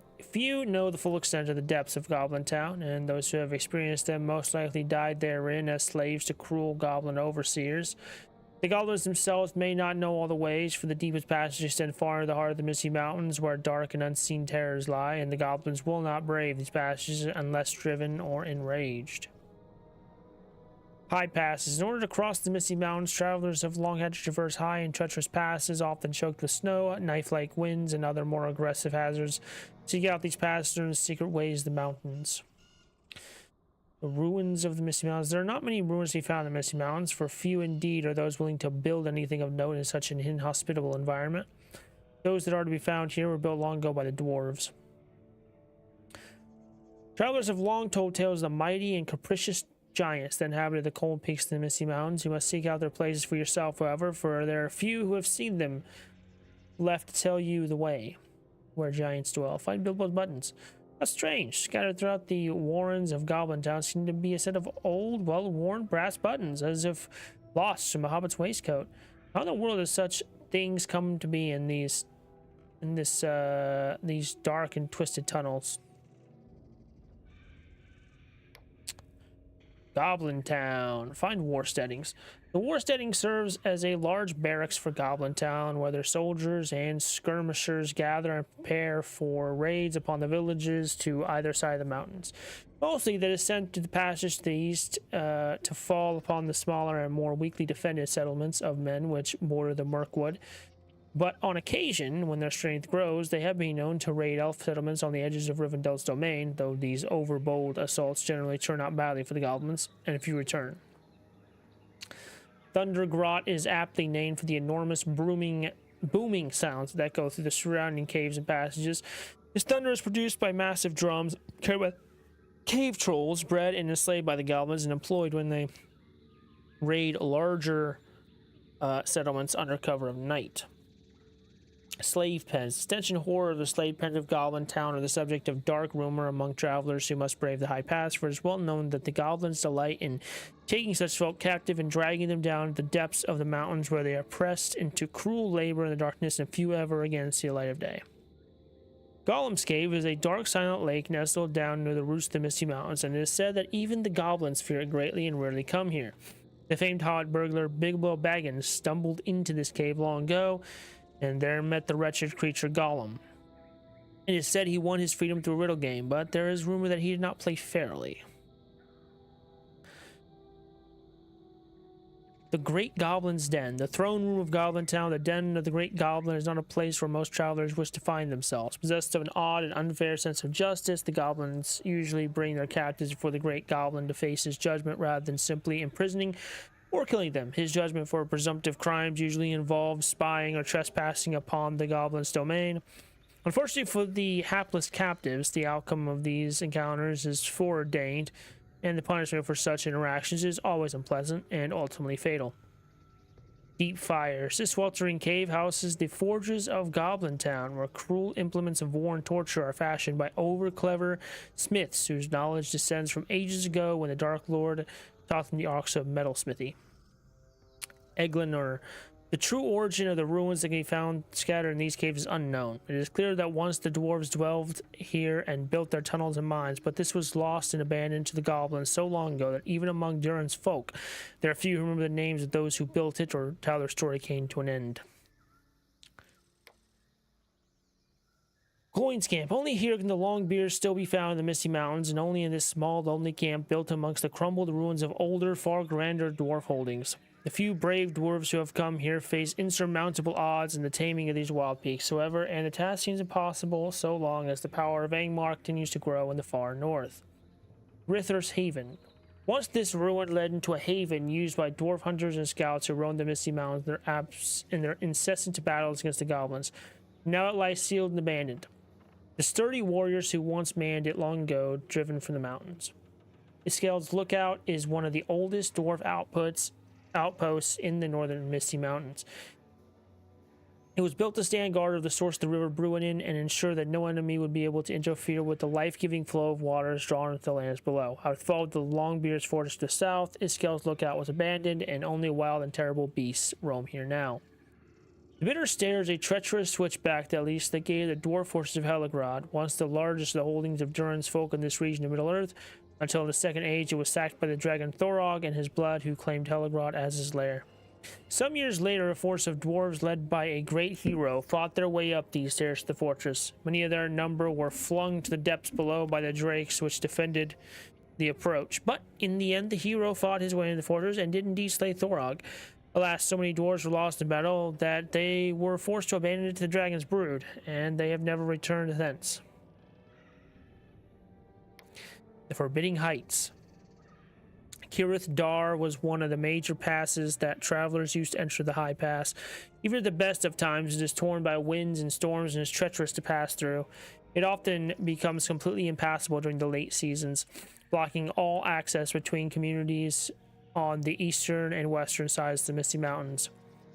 The Black Crack. The small cave in the rocks of the High Pass offers apparent shelter for travelers in times of storm, but it was long ago discovered to be a concealed entrance into the burrows of Goblin Town below, from which goblins would emerge in the dark of night to kidnap those foolish enough to make camp here. These days, the crack sees little use, as few even attempt the crossing anymore, and the goblins more frequently emerge through the larger gate down below as they make ominous preparations for war. Domstall, more often called the Giant's Throne in Westron, is a great seat of massive stones that sits above the abandoned ruins of Starkath and offers a domineering view of the surrounding region when it is not obscured by driving snow and mist. Most of the giants left this place long ago, but rumors say that one, at least, still remains to watch over this lonely domain. Orforg Cleft is a massive jumble of rocks and frozen streams left behind by some giant mass of ice in ages past. Now it offers some semblance of shelter from the most brutal mountain winds to a nomadic tribe of Garudane who have made their home here. Whether the Garudane came here of their own accord or were directed here by the enemy is uncertain, but their presence is troubling nonetheless. Rithenbors. This complex of caves called the Rithenbors seems to be formed by a great mass of boulders, larger than even the giants could hope to lift.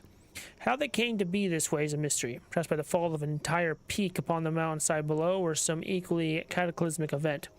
The caves are oddly warmer than the wind-stripped slopes outside, possibly heated by a warm spring welling up from deep below the mountain.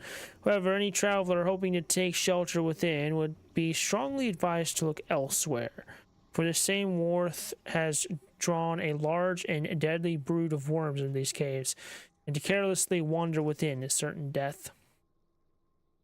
Starkath, a group of travelers who passed this way many years ago, described a place where giants capriciously tossed boulders across the pass for sport and amusement. Giants appear to be gone now. Some say they were driven away when a great great goblin took the throne of Goblin Town, and relations between the two races became intolerable. In time, tired of being tormented,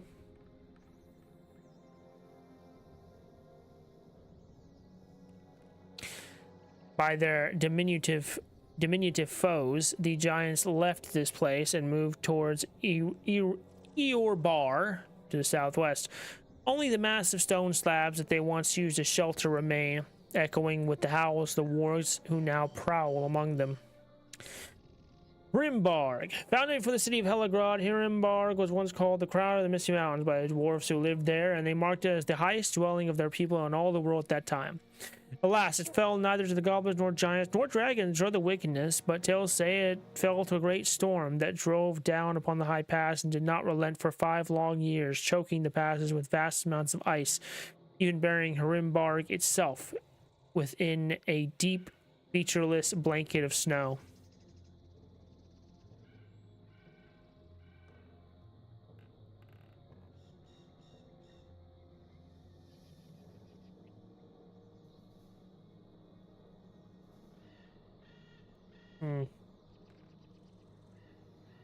We got to do something.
Okay.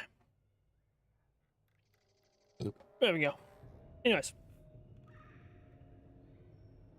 Where was I? When the last storm relented, their fellows from Moria came north to relieve their brothers at Hrimbarg. Not one dwarf was found alive, all having frozen or starved during the long years of isolation.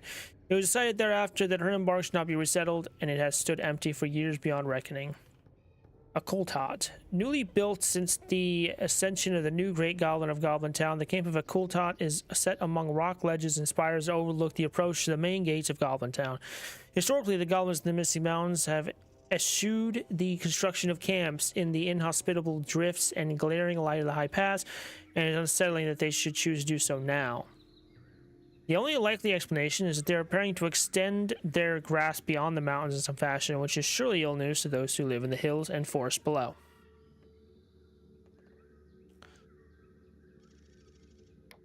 The high passes. Kirith Imladris acts as the lone gateway between the Valley of Rivendell and the high passes of the Misty Mountains. Once there was fair trade along this route between the dwarf realms, the mountains, and the elves of Rivendell, but the dwarves were driven out long ago by goblins, and many other hazards have returned to make travel up to this region difficult indeed. For the most part, the elves keep watch over Kirith Imladris, and few pass beyond its upper reaches into the Misty Mountains. Whitecleft. The difficult yet unassuming pass of Whitecleft turned out to be the downfall of one of the larger dwarf realms within the northern reaches of the Misty Mountains. Believing that the goblins to the north would resolutely struggle to find or dig secret tunnels into their well-defended mines to attack, the dwarves to the south neglected the defense of this pass. A particularly cunning goblin chieftain led a horde of his people through the pass of Whitecleft in the deep of winter, forcing them to dig their way through at a terrible cost in lives. But using this approach, he came upon the dwarves from the surface unexpectedly and trapped them underground through the long months that followed, driving most to their death through starvation or futile attempts to escape the siege. So many goblins froze during the siege that they too were decimated by it, but Durin's folk were never able to return to their lost stronghold. Rakaz Bazaar has never been well traveled by the peoples of Middle-earth. For time immemorial, giants have lived in the peaks and valleys to the south, and only those rare few who might call them friends or who wish to test their mettle against a truly powerful and capricious foe might have reason to travel here. Not many of the latter return. Where giants dwell. The Lornstone. In giantess terms, the Lornstone would likely be described as a quaint villa or summer cottage. As far as anyone else is concerned, it's a grim pile of stone with a commanding overlook of the valleys that wind below, providing an excellent vantage for its inhabitants to bowl great rocks upon whatever interlopers are foolish enough to wander this far into the mountains. Greybough End. Whatever explorer gave Greybough End its name must have been desperately homesick and thinking of greener lands and happier times. Despite the name, there is nothing whatsoever comforting about these massive granite slabs piled here like children's blocks. The fact that it serves as a lair of the massive brutes who constructed it only adds to the irony of its comfortingly familiar name. Giant's Needle is simply a massive stone spire erected by the giants of the Misty Mountains. No purpose has been found for it, nor is its construction all that remarkable given the size of its boulders. What's perhaps most remarkable about the giant spire is that none of the giants has ever gotten around to knocking it down just for fun. It is this that leads scholars to believe that it does indeed have some meaning or purpose, but even the wise cannot guess what that might be. Eorbar is a massive, desolate settlement within which the giants of the Misty Mountains gather from time to time. While Eorbar is not a fortress in any true sense of the word, its sheer size and great stone structures make it a formidable redoubt, and its massive inhabitants make it even more so. Even at the height of their strength in the Misty Mountains, Durin's folk never made open war against the giants, nor attempted to drive them from Erebor, despite the occasional raids and harassment of travelers. Instead, an uneasy truce resigned for many long years until the dwarves were finally driven out of the mountains by goblins. Gabalazan was one of the two fortresses built by Durin's folk in the northern reaches of the Misty Mountains, beneath which stretched extensive mines. Alas, these settlements were always challenged by the goblins which infested the range. After the fall of Helagrad to the north to a marauding dragon and its spawn, Gabalazan was eventually isolated, besieged, and overrun by goblins during the waning rule of Longbeards.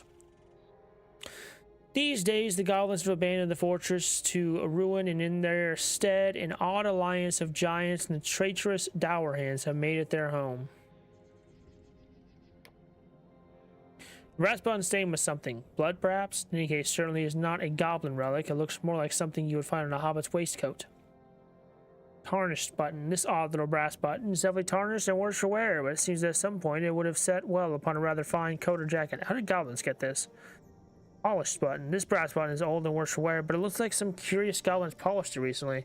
Must have carried it as a keepsake of some sort. And play with the great Twinkles Jr. in the Scratch button. How odd. A brass button down in the depths of Goblin Town? For I am not a mere mortal beast. The face of the button appears to have been heavily scratched, perhaps against a rock face at some point in the distant past. The bent button. This bit of brass finery seems out of place in the dark warrens of Goblin Town. It also seems to have been bent, perhaps in whatever instance separated from the waistcoat it once must have secured.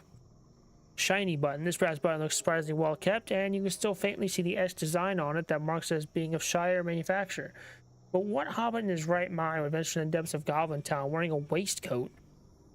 Broken cufflink. Interesting. This appears to be a cufflink that might have once been a fashion among the hobbits of Shire, but the post is snapped and is of little value now. Blackened cufflink. This cufflink looks like it might have once been a rather fine piece of jewelry, likely of hobbit make, but it appears to have been badly marred and blackened when some clumsy goblin dropped it into a fire pit some time ago.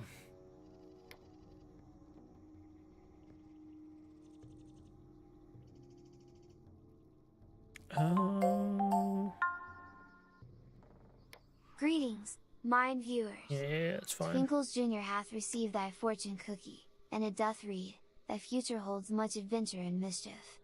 Ho ho ho! Truly, a most fortuitous prediction, if I do say so myself. Mayhap I shall put this fortune to the Gabby, test. how you doing? Capital. Good to see you. How's it going?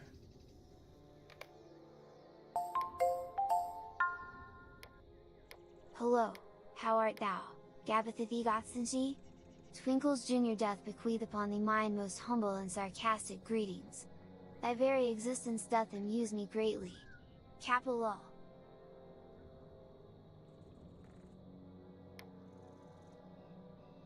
Okay, I've read.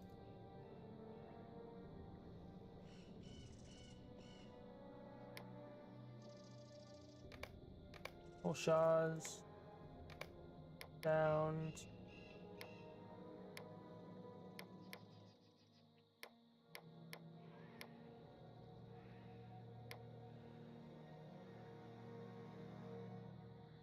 Continuing on. Doing good. That's good.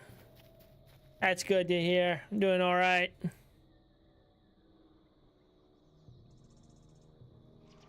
You fix this. There we go. Doing okay.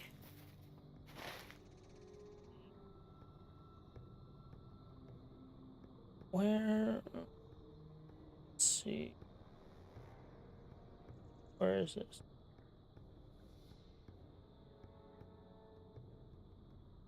Over here? Here, okay. Wait. Ready for Christmas? No. No. Not at all. Are you? Did you already get gifts for people?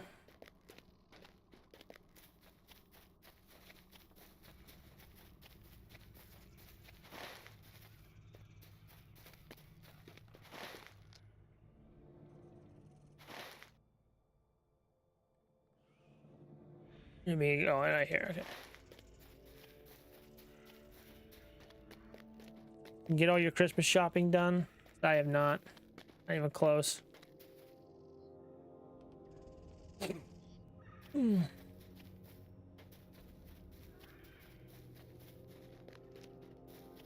Poor wallet, though. I feel that. I feel that. It's rough.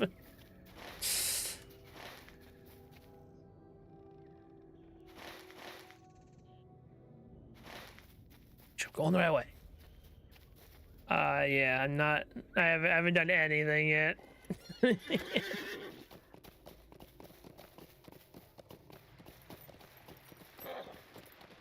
I'm really bad about procrastinating stuff.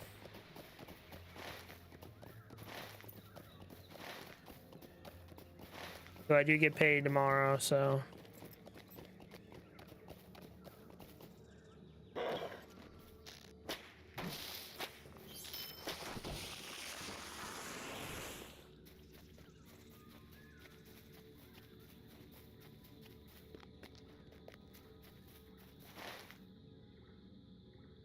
Oh my god, will you not? Jeez.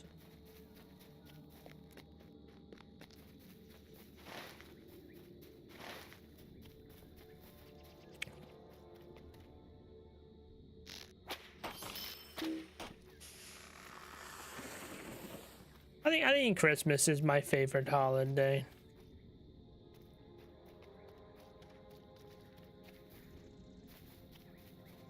Probably.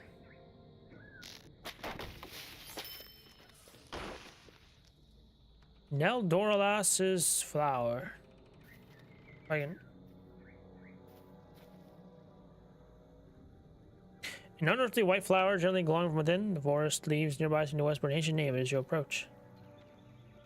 Hear ye. How do you know if it's right here till it's the last day? Exactly. But for now, gaze upon mine radiant scales and bask in mine dazzling presence. Oh, you're so. Capital. Get it.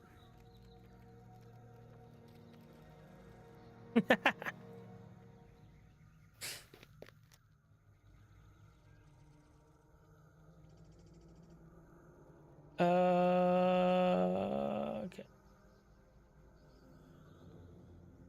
Gotta read the rest of this lore that I haven't read. It's 1, 2, 3. It's 4. Okay.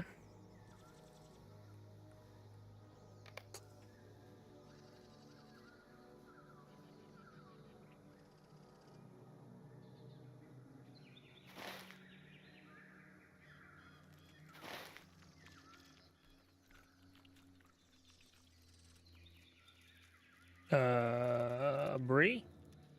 One's Bree. Bree? Okay.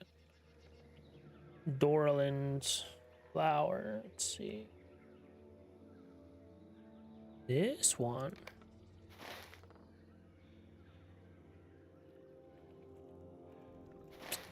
Back the way we came.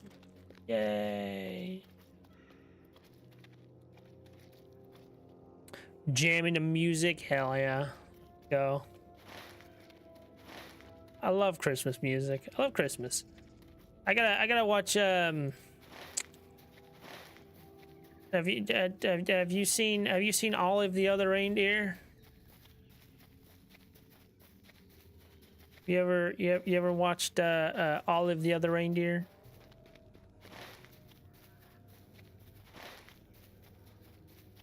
No? Ah. Man, it's great. It's really good. An animated Christmas movie from like the 90s, I think. And it's really funny.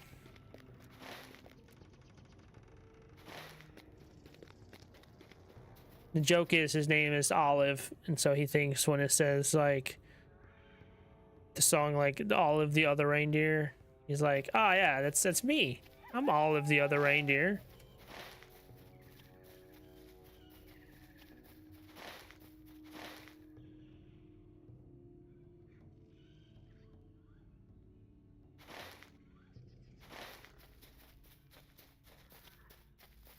There's another one where they're like on a bus, and the bus driver's name is Richard Stans, and like doing the Pledge of Allegiance or something. And it's like for which it stands, and he thinks it says Richard Stans. It's really funny. I didn't know the Pledge of Allegiance was for you. It's really good.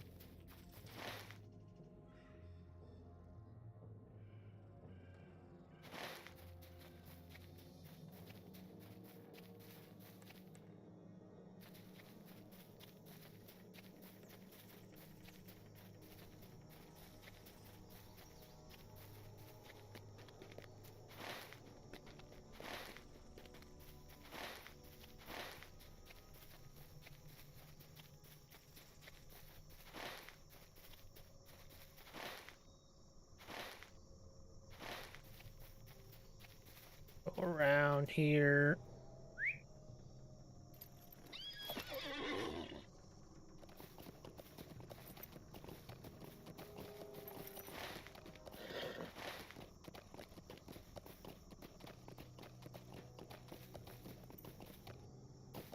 Oh God. God man.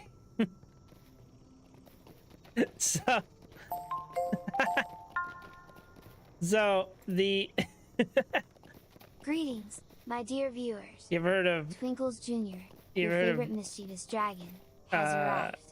How are you all on this fine day? I do hope you've been behaving yourselves. If not, well, You know I'll be sure to keep a close Jack's eye on Films, you. Kappa. YouTuber?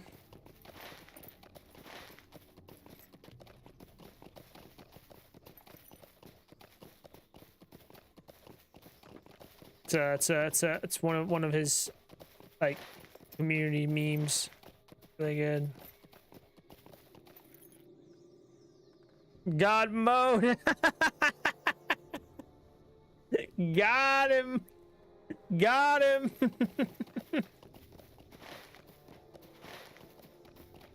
Got him. That's really funny.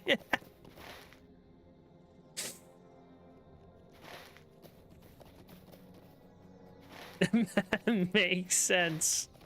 It makes sense.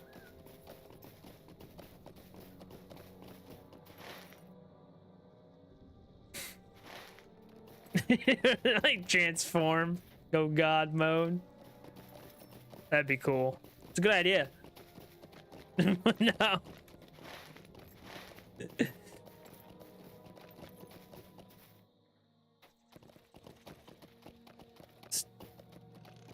What? What are you? Why not done these? Of course, I'm in a dark, dangerous place. Can I take a moment of your time? Sure. Have we done this? One thing I know about spiders, they typically move in broods. At the head of the brood, you're likely to find a queen, a female that cares for and watches over and commands the lesser spiders. I gather that there is a brood matron at Hollow, though I'm not certain where, as I did not see her. Beware, if you do find her, let me know, and I will see that you are rewarded. Hollow is just beyond the river to the south. You will know it by the webs hanging from the trees. Might I speak with you a moment? Before you go, well, now, as I said before, I think the nest of spiders I found has something to do with all the queerness stirred up in the forest. But there are too many spiders for me to deal with myself, and the bounds will only come with fire and axes. Make your way to the heart of the nest to find the tree. Maybe class with spiders to collect my pack. The spider nest is south across the willow glade. I was only able to make it to the outskirts of the nesting ground before the spiders chased me away. I dropped my pack just from the bounds of the hollow and would have gone back if I had not taken such a nasty spill. Alright, didn't expect you to get an actual quest around here. But I did everything around here. Apparently not.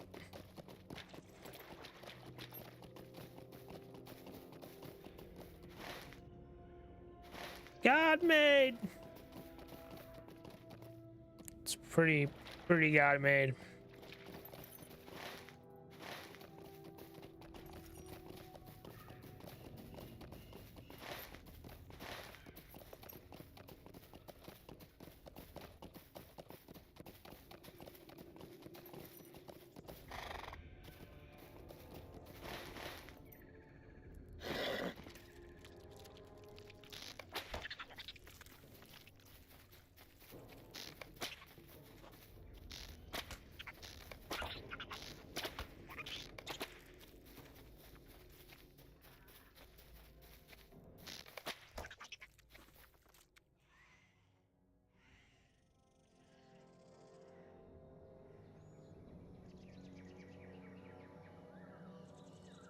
Wow. Okay. That's actually laying down. Some errands to do. Thanks for the lurk. Appreciate it. Get your stuff done. Or don't.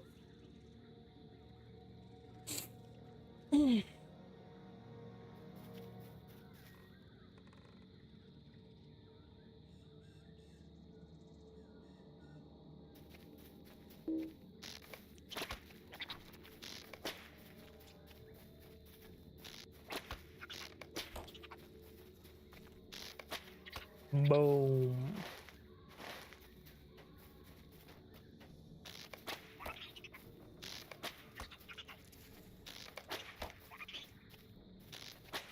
Oh, okay, where is the forest bag? Wait. This over here.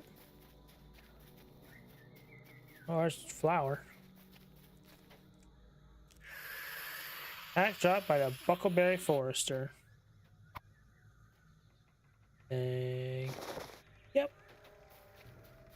Okay. Merrilift's flower. An earthly white flower, gently going within, blah blah blah. Alright, there we go.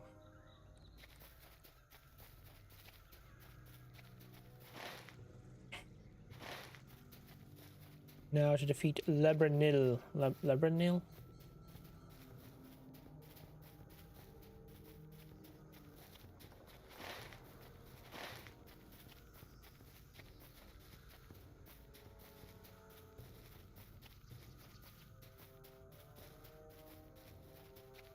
Where you at? You slimy bastard.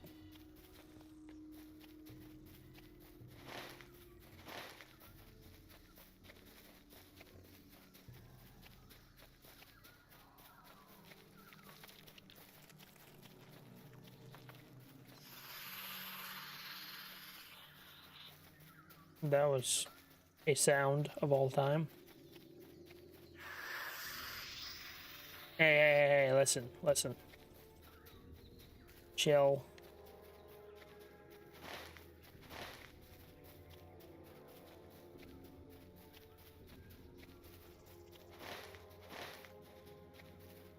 Oh, is that you?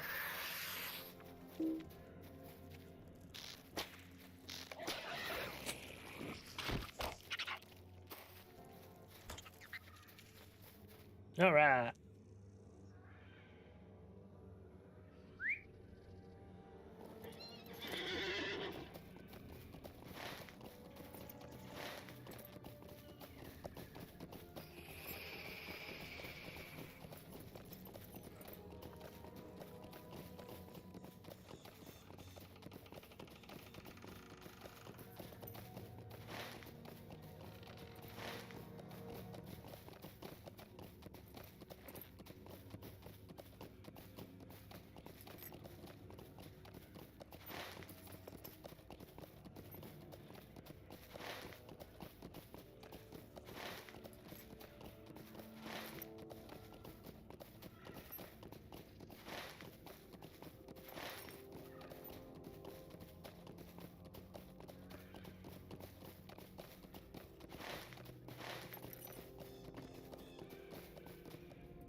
Not bad, not bad.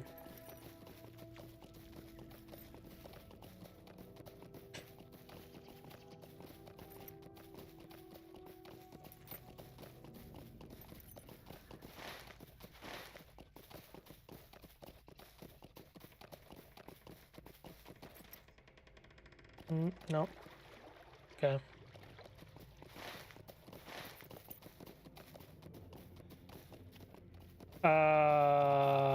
The wrong way.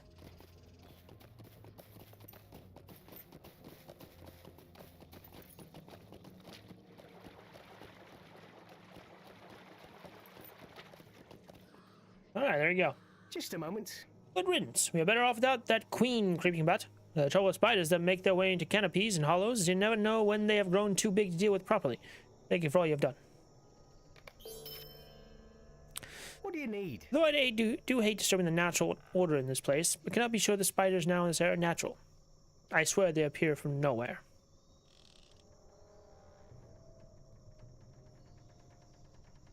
At you. Ah. Thank you for recovering my pack and clearing some of them out of that valley. No problem. Alright, cool.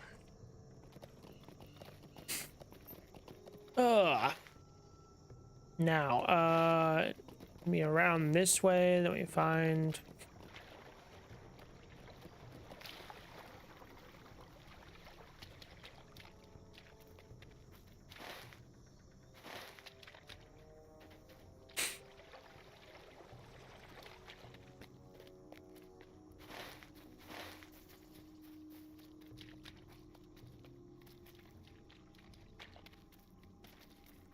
Aha, there it is. Doralin's flower.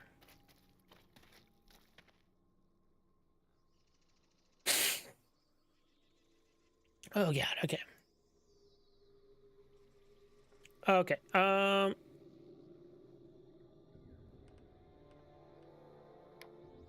troll shaws.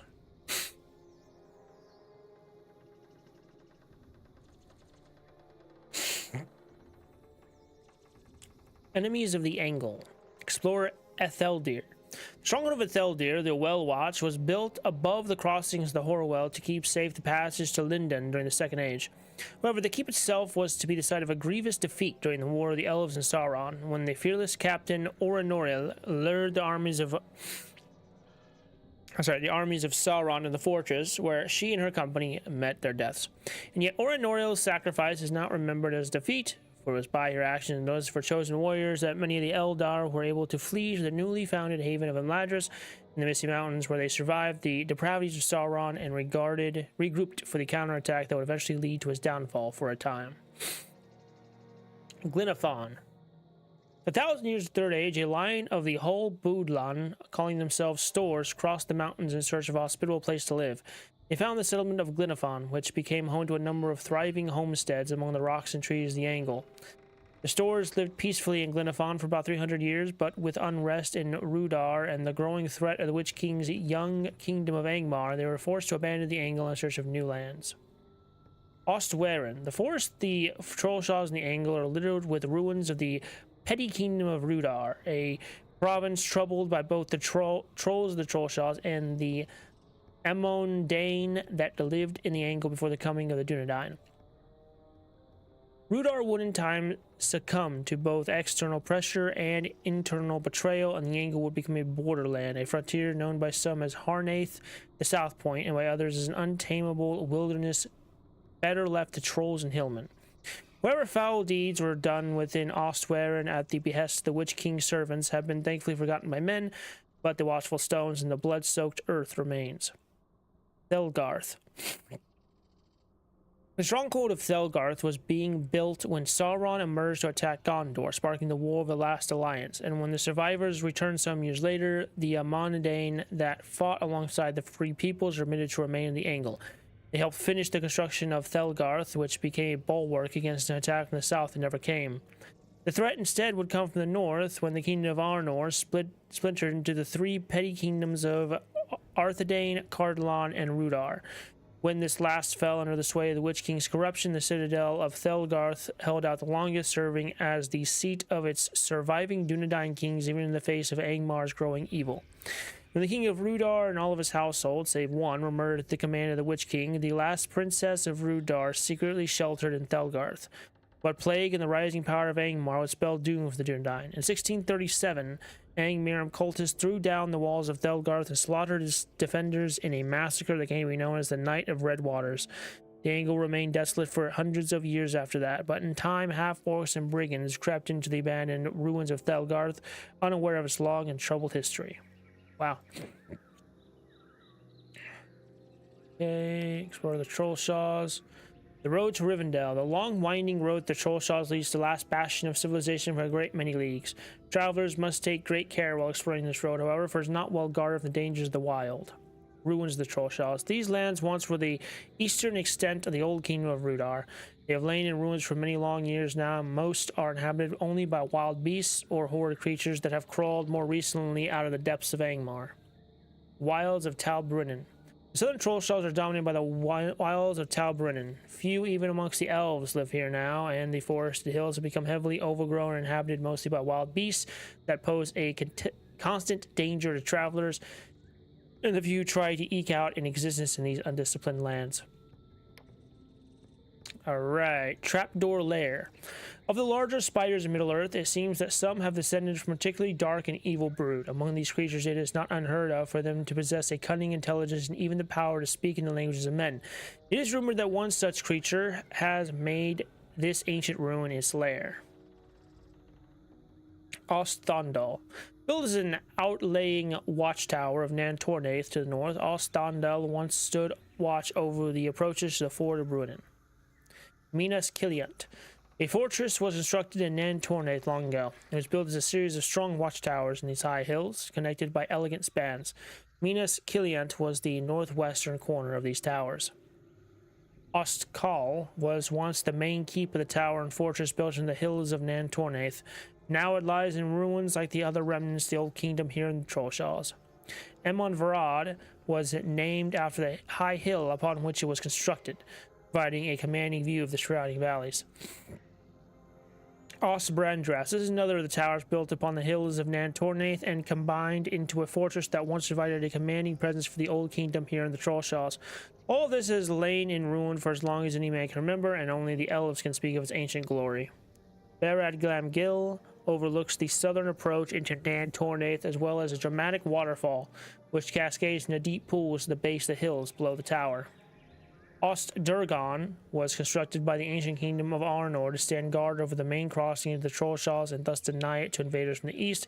However, the greater threat proved to be from the north, and this fortress fell into misuse and eventual ruin as wars raged elsewhere.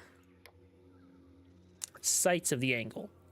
Burnbreak Cot is the peaceful and idyllic home of Madoc and Glynis Stagshorn, a family of woodcutters that came to live in the Angle some years ago. Now they make a living harvesting the strong lumber of Mithethel, as well as by selling the small wood carvings that are Glynis' craft and trade. Their son Bran explores the nearby woods, often getting into trouble of his own, but he has thus far managed to also get himself out of it, which, as his father notes with some pride to all those he meets. Tham Lumren. The trees that once sheltered and gave cover to Tham Lumren, the Shady Hall, died long ago during the War of the Elves and Sauron and were never replanted. Even so, elves have returned to these ruins and may restore the trees before they depart if the mood takes them. Gaerond. The hollowed-out ruins of Gaerond are home now to scouts sent by the sons of Elrond, who journey south from time to time to keep watch in the Angle of Mithethel. They're not the only wonders lately come out of the Trollshaws. Trolls, brigands, and creatures of a more dangerous bent have been known to threaten the safety of this land. Kuan Luth Refuge. Formerly a refuge used by the Rangers of Tornhad, this cave now harbors Kuan Luth refugees who refuse to bow down to Saruman. Tornhad. The village of Tornhad, located at the bottom of a wooded river gorge in the Angle and not far from Thelgarth, is the chief ranger settlement in the area. Unlike several other encampments of Dunedain, Tornhad has managed to remain a more or less permanent settlement of that folk, primarily as a result of their ability to flee to caves in the hills when danger seems near to discovering them. In time of peace, Tornhad is home to many families of rangers, and its Greetings, children ye learn their paltry ways to survive at a mortals. young age. Wouldst thou like to pat mine scales in yon Twitch Some pet of them are cafe additionally extension? fostered in I Rivendell, shall permit it, receiving instruction in lest ye history, incur mine art, and fiery craft, wrath. with Lol war Kappa. seeming to loom on the horizon. Many of the Dunedain women and children have already moved to the safety of their hidden caves, while others are for battle and roam the wilderness, keeping the roads clear at Aragorn's command. The last bridge. Beyond this bridge, the domain of men ends. While the lone lands have long been left desolate and rarely traveled, the lands beyond are altogether wild and untamed. Only the well-seasoned wanderer or skilled adventurer would brave the Trollshaws alone. Barakan's camp. At the behest of the sons of Elrond, Barakan the elf established a small camp in the southern Trollshaws from which to watch for threats on the road to Rivendell. The elves Aflank and Roquen, bound to him by friendship rather than command, assist Barakan with his duties and work to keep the road free from danger. Ford of Bruinen. This is the only crossing of the river Bruinen until it joins with the mighty Grey Flood far to the south and west. The waters seem calm and placid here, but the signs along either bank suggest the river overflows its course with great violence from time to time.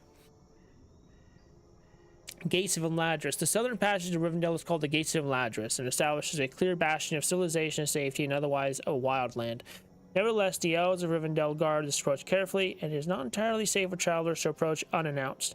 Those who pass this way with ill intent in their hearts are rarely seen or heard from again.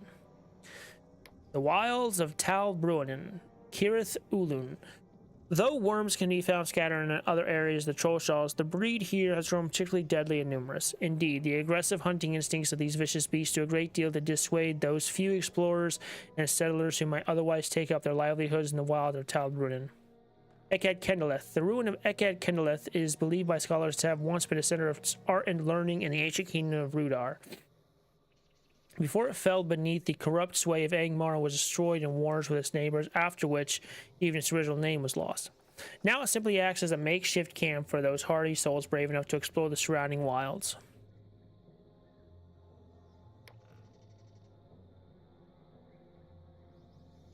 I searched the grounds for window, turned up nothing but concern from both from the elves reside there.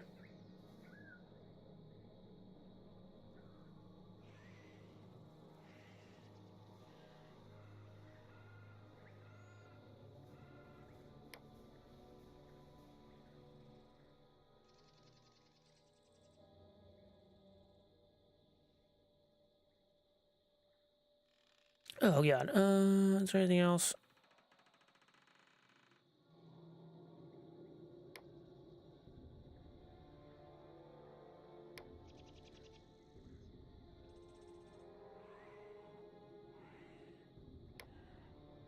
North Downs. Well, the villages of the Earthkin. An odd people calling themselves the Earthkin have been discovered in the eastern North Downs. Seek out their villages to learn more of them and whether they be friend or foe. Eastern ruins. Many ruins lie unforgotten in lands east of the Baranduin. Explore them and determine if they have fallen into the hands of the enemy. Strongholds. Spy out the Orc and Goblin strongholds in the North Downs. Explore the western ruins where the ruins gather in and around the fields of Fornost.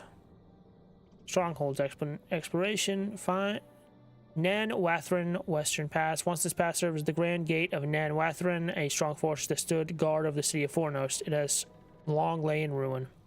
Nan Wathrin Eastern Pass. Once the Eastern Pass served as the Ostern Gate to the fortress of Nan Wathrin. These days has become a supply road for the goblins that now inhabit the ruins of this once proud citadel. Serves as the postern? Is that a word?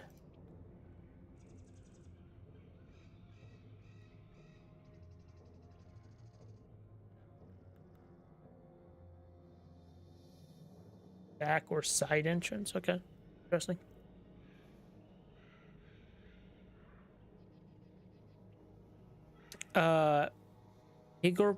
Higropor. Long ago, this place served as the keep of proud Nan Wathrin. It fell into ruins after the city of Fornost was destroyed by the Witch King of Angmar, and has lain abandoned for many long years. Now the goblins have come here through dark, secret tunnels, and made this crumbling fortress their own. Hisuk. The war camp of Hisuk provides a commanding view over its blasted wastes of Dol Dinin. Here, the Orcish army gathers its might and prepares for further conquest of the North Downs. Tumat. Tumat lies hidden deep within the mountains of Dol Dinin. It is here that the Orcish commanders confer with their dark lords and receive the orders that will set them to march against the free peoples of Eriador. The Eastern Ruins. Ost Lagaros was a watchtower which once held vigil over the eastern passage of the great city of Fornost, Erain. Ost Galumar once stood as a forward outpost, the kingdom of Arthedain, a steadfast guardian against a shadow from the north. Dol Nendir was a small Arthedain fortress on the northeastern edges of Meluinen before it was razed by the armies of Angmar long ago. Marinos was once a small walled town of the north realm of Arnor long before the marshes of Meluinen swallowed the land. Ost Krithlank had been one of the forwardmost outposts of the kingdom of Arthedain, now lies in ruins, home to evil men out of Angmar. Villages of the Earthkin. Roosfold. Seems the Earthkin hunters of Roosfold are friendly enough, if rather odd. They speak of others of their kind in the east, however, who have fallen under the sway of Angmar. Bashat Log. It seems that this village and others have fallen under the sway of Angmar. The Earthkin are fighting among themselves, the amusement of the lords of Angmar, no doubt. Karlak is a camp of Earthkin that has fallen under the yoke of Angmar. If you list a reason, perhaps it could be free, but they do not seem to be in a mood to talk. Lemakati, deep within the Ramduath, you have discovered this camp of the Earthkin, trapped from their home in the south of Angmar by the forces of the Angmirim. Their lot does not seem to be a happy one, as they have turned against one another by the lies of Angmar. The Western Ruins. Amon Wraith. A tower once sat atop Amon Wraith, guarding the pass to the hills south of Fornost. Now it is home to rangers and refugees. Minas Varun. The city of Minas Varun once lay to the south of Fornost, on the eastern side of the pass at Amon Wraith. The lord of the city fell beneath the blade of Amathil, champion of Angmar. Ostiniran was an outlying bulwark of the great city of Fornost. The betrayal of the fortress commander caused its downfall and allowed Angmar to pass into the city. Volkanir's Tower was a watchtower from which guardsmen could see for miles across the North Downs. It was named so because the guardsmen used falcons to espy the land and deliver messages to the king at Fornost Erain. Norbury Gate. This was once the main entrance to the king's city of Fornost Erain. The gates were laid to ruin and rebuilt by the Witch King of Angmar when he seized the city for himself. Glyrost was a watchtower which once held vigil over the Evendim. Oh god. Evendim Gate, the path leading to Anuminus, the ancient capital of Arnor, now an abode of fell spirits out of Angmar. Them Lorn was the second of two fortresses set to guard the Evendim Gate, passages to Anuminus, the ancient capital of Arnor. Alas, Fell spirits now haunt its ruined viewers, halls. the stream must take a brief respite. Fear not, for the glorious Twinkles Jr. shall return anon. Prepare thy eyes for my radiant presence, lest ye be blinded by my majestic splendor. Capital. Okay, North Downs.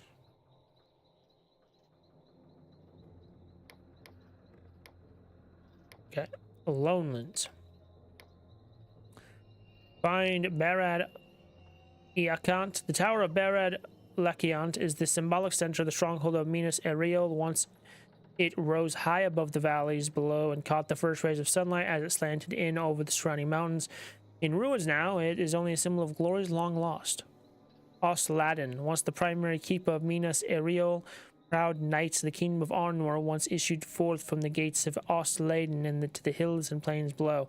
Now only goblins jeer from the shattered parapets, keeping a dark 'Tis watch true, upon those my few brave adoring enough to travel friends. into the You Lonelands. may pet and play with me in the wondrous pet cafe. Lordspan once bridged a river which flowed Capital. near Mithranost, long parched into a dusty gully.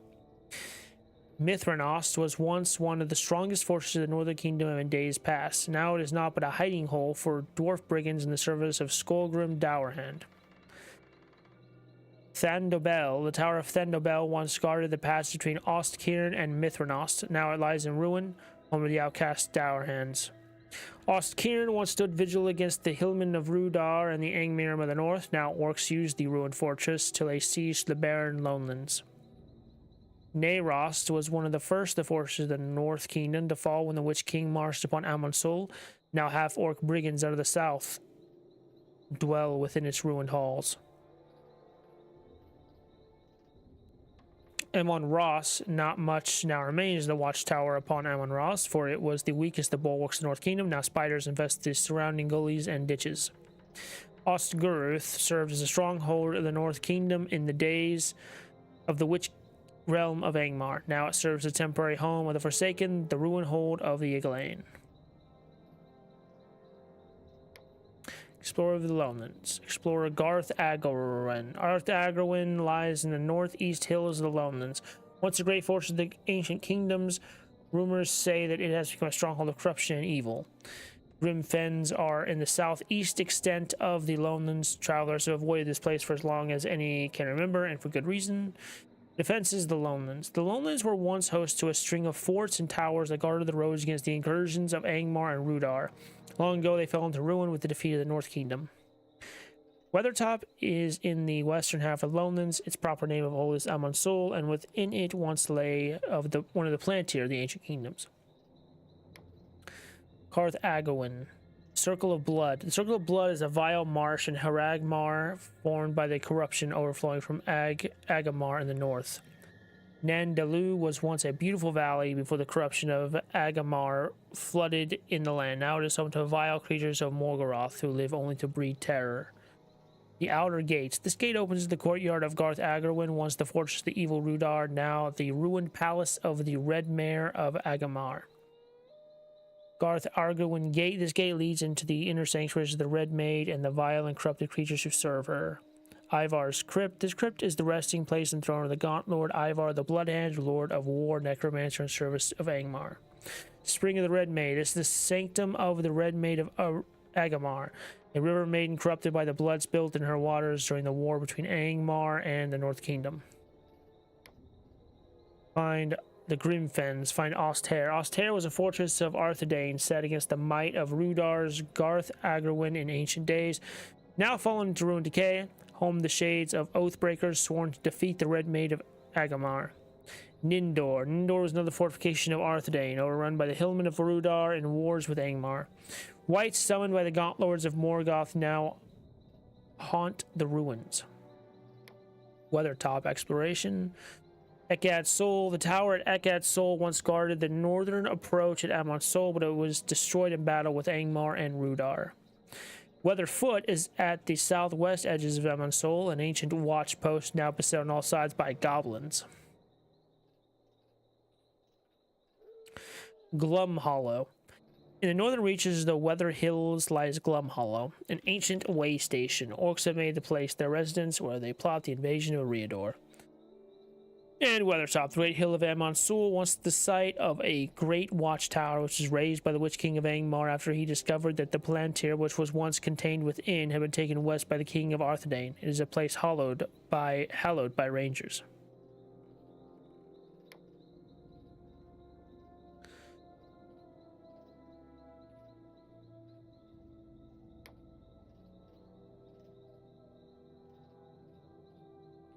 Yay, and finally, Swanfleet and Cardalon.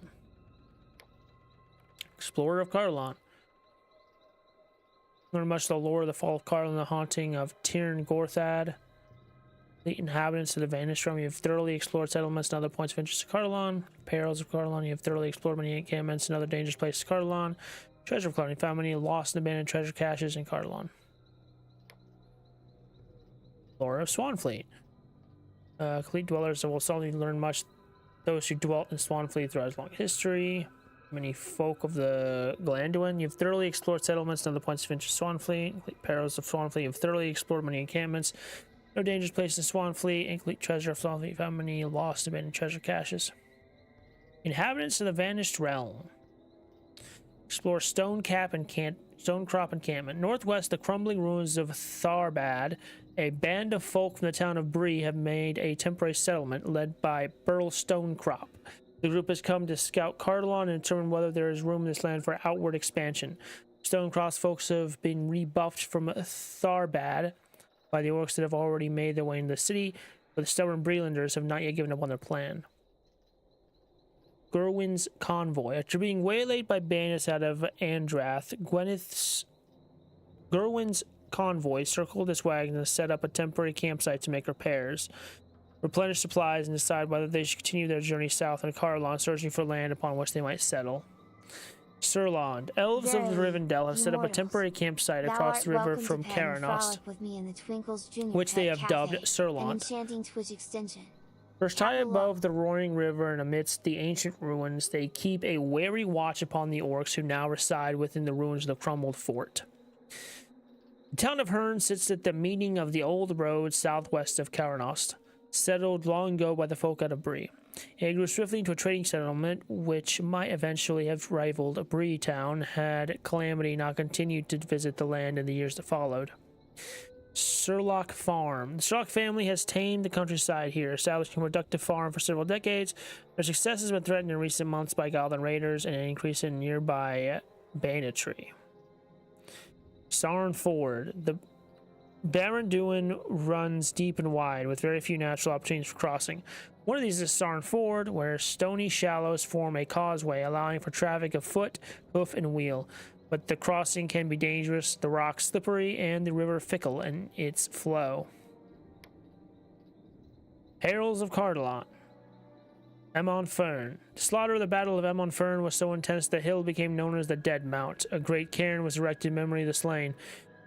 Here it was the last Dunedain king of Cardalon, Artandil, slew and was slain by King Malguin I of Rudar. Red flowers have bloomed here ever after. Caranost. Once a great city of Arnor and a seat of princes, Caranost was also known as the Red Fort. It was sacked by Angmar during the decline of Cardalon. Towers of Caranost commanded a wide view of a large expanse of the northern region of Cardalon, but when the city was taken, many of the towers were destroyed. Dol Urnil. The last princes of Cardalon dwelt at Dol Urnil beside the barrows of Tirn Gorthad. After the ravaging of these lands by fell sorcery and deadly iron, the ruins of the keep are now haunted by the risen dead. Gevrod. This crumbled ruin once housed a powerful artifact of a tower, Embossar, the black-veined Vendisar. Here it was the Dunedain forged bonds of peace with the Amondain of Cardalon. Oaths were sworn by chieftains, and the hill folk were made compliant for a time. Agents of Angmar would later destroy the tower and shatter the Vendisar, leading to the dissolution of the bonds with the hill folk and their subsequent retaliation.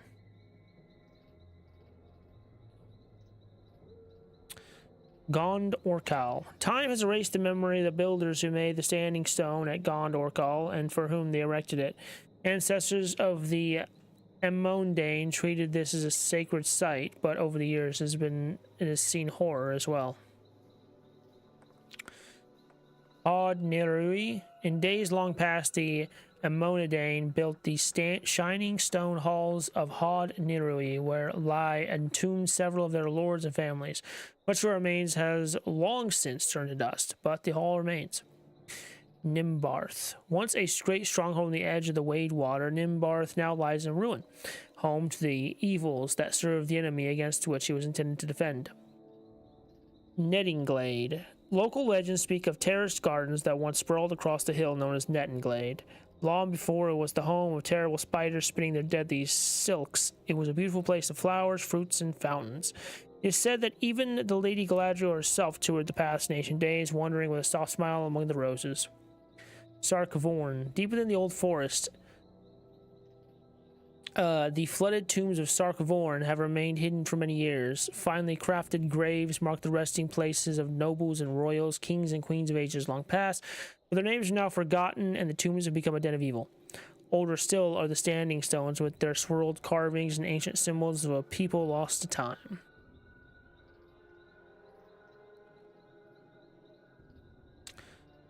Everstead. Rumor states the ruins of Everstead were once a small estate belonging to a queen of ancient days. Towers that granted a picturesque view over the river Gwathlo have long since toppled, and none but the wildlife come here now. Hove Farm. Though not quite as established as their neighbors at Skurlock Farm, the Hove family has maintained a hard-scrabble livelihood on their own small farm. In recent days, however, the family has been driven out by goblin raiders from the north. Tharbad. Like the ebb and flow of the Guathlo, the fortunes of Tharbad have fallen, risen, and fallen again throughout the centuries. Built long ago by the Numenorians as a settlement and ford, its bridges, dikes, and dams have been destroyed and rebuilt numerous times. Thanks to its position alongside the river and the north-south road, most trade between the kingdoms of Arnor and Gondor passed through Tharbad. As the burghers of this city grew richer, the Dunedain undertook to deepen the channel at the ford, allowing for ships of greater draught to pass. Excuse me, what the fuck does that word? Burghers?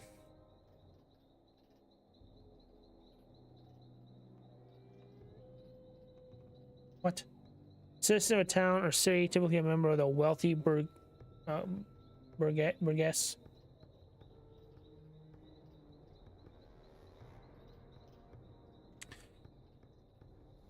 Burgoy. Oh my god. Okay, there we go. The bourgeois. So burghers is like bourgeois, like the wealthy citizens. The city grew richer. The Dunedain undertook to deepen the channel of the ford, allowing for ships of greater draught to pass. The fens and waterways of Swanfleet were dredged and drained, with extensive dikes built to support nearby farmlands. Tharbad grew grander and more prosperous through trade with Gondor, the elves, and the dwarves, but its enemies were many, and the city were often ravaged. Each time it was destroyed, the city clawed its way back, its leaders repairing, reforging, and renewing the causeway. However, when the Great Plague swept across Cardolan, its rulers could no longer keep up with the needed repairs. Tharbad met its final demise slowly, as the elements battered the weakened structures. Finally, after the fell winter, a sudden thaw created a rushing wall of water that decimated the last bits of the crossings over the Guathlo and ruined the Great Bridge once and for all. Now the ruined city clings to the banks of a river whose hungry currents carry away more and more of its jagged remains every year. Naginstones, the name of this once luxuriant home, surrounded on each side by the flowing waters, has been lost to time. Perhaps its marbled floors once knew the delicate whispers of slippered feet and fine silks, but now its walls crumble as the claws of wargs and click and clack on the cold floors. Folk nearby refer to it now as Naginstones.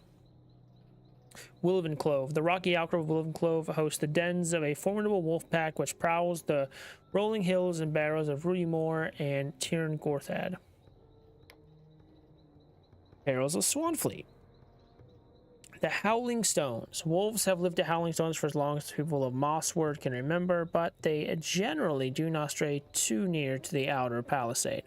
That has changed in recent nights, however, and now the town guards have seen lupine eyes staring at them from the darkness with unsettling frequency. Radlaw. No one knows for sure when the ruffians came to Swanfleet, but it seems to the stores the outlaw settlement of Radlaw has been constructed almost overnight. Now it is not safe for most people to wander the store vales without concern, for the ruffians of Radlaw are always eager for the chance to steal coin and valuable goods from the unwary. Fang Settle. The Wade Water is full of dangers, but few places within the marsh are quite as threatening as Fang Settle, where the Evonk built their nests. Only the Dunlendings of nearby Langaran are comfortable adventuring near this spawning ground, and even their best scouts try not to stray too near without grave need. Blood Hollow.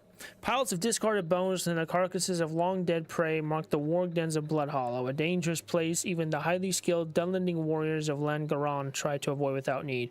But there is on occasion such a need. The training of new scouts requires they be tested by dangerous circumstances, threatening foes, and what may better satisfy those conditions than the wargs who stalk Blood Hollow. Cobb's Hollow. The gloom web spiders that inhabit Cobb's Hollow brook no intrusion by the stores who live nearby, but the folk of Glyn Helig and Cleggur learned long ago not to venture beneath the web-covered trees in this place, and the Lintrev stay mainly by their own farms. Sharmakal. An Uric raiding party established a camp not far from the Old South Road, where stands the wreckage of an elf tower. For what purpose was the tower built in age past? The Urics know not, and the elves who might remember wish not to say. Now this place is Sharmakal, and it is not safe for travelers to come too near. Karas Celebren. The great elfsmith Celebrimbor built the city where he would fashion his legacy at the junction of the rivers Siranon and Glenduin. Celebren, the Silver Bastion, was a place of beauty and learning for much of the Second Age, but it was not to last. Hidden beneath the fair guise, evil came to Celebren, and Celebrimbor was deceived. Ensnared by his pride and his lust for secret knowledge, the Elfsmith nearly broke the world. When Sauron brought war to Region in the aftermath of Celebrimbor's folly, the citadel was destroyed and all memory of his peaceful days forgotten. There would be triumph in the years that followed, but beneath it all the elves remember the foundation of shame on which it was built, and they mourn. Themlasgal. The trees have claimed Themlasgal. It is a fate that the elves would not have mourned, but something has drawn wood trolls to the once beautiful site, and now it is a place of danger. Gwal Kurban. The buildings that once stood here now are overgrown by reeds and haunted only by turtles.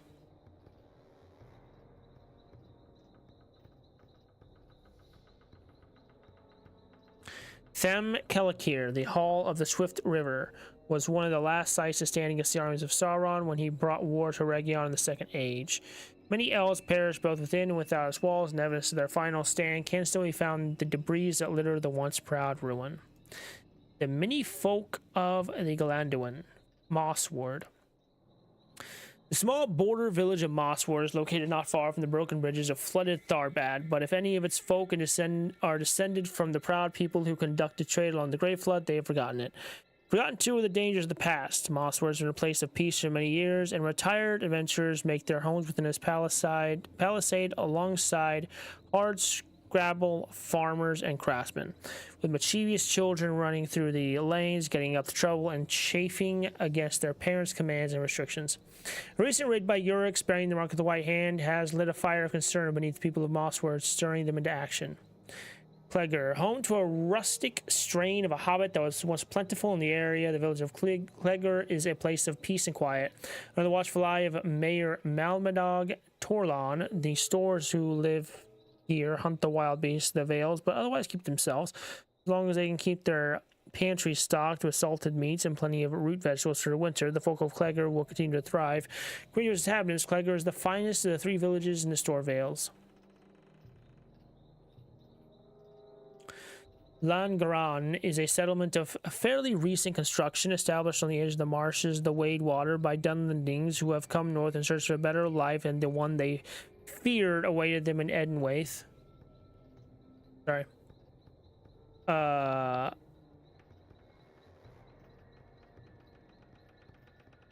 Life in Edenwaith and Dunland. They seek peaceful coexistence with the folk of Mossward on the other side of the Old South Road, and so far the two peoples have managed to get along without serious incident. With one exception, children of Mossward are particularly interested in the dangers that lurk just beneath the surface of the marshes, and scouts of Langaran have had to rescue wayward children and send them back home. The Dunlandings have found this a more entertaining occurrence than had the people of Mossward. Glenhelig. The village of Glenhelig is unique among the other settlements of the Store Vales in that it is constructed along the cliffside of a narrow gully in view of a roaring waterfall. It is to be hoped the many bridges that lead to various levels of the village are sturdier than they might first appear. Perhaps they were designed primarily for folk of hobbit stature. Which inhabitants, Glenhelig is the finest of the 3 villages in the Store Vales. Who would have thought? Lintrev is home to many of the farmers who provide the folk of the Vales with the breads and cakes that are staples of the store's diet. The apple orchard that overlooks the village outskirts is a prime target for young, hungry store children, but the trees are quick to recover from even such frequent pilfering. According to its inhabitants, Lintrev is the finest of the 3 villages of the Store Vales. Ekad Turthas. From the campsite of Ekad Turthas, the ranger Duendil keeps a watchful eye upon the dangers that encroach upon western Region and the nearby ruins of Celebran. The old citadel of the Elfsmith Celebrimbor has been abandoned for thousands of years, but for the past few nights, Duendil has seen fires lit among its broken walls and the cries of Urix disturbing the evening breezes. Find Idhobel. From the South Camp of Idhobel, a few folk keep watch on the dangers that have arisen in recent days in western Region. The orcs that trouble Swanfleet seem particularly interested in the ruins of the Hall of the Swift River, located to the north, and those who camp at Idhobel lead sorties against them whenever possible. Find ancient caches. Got many of that. Yep. Yep. Okay. Discover an old cornerstone.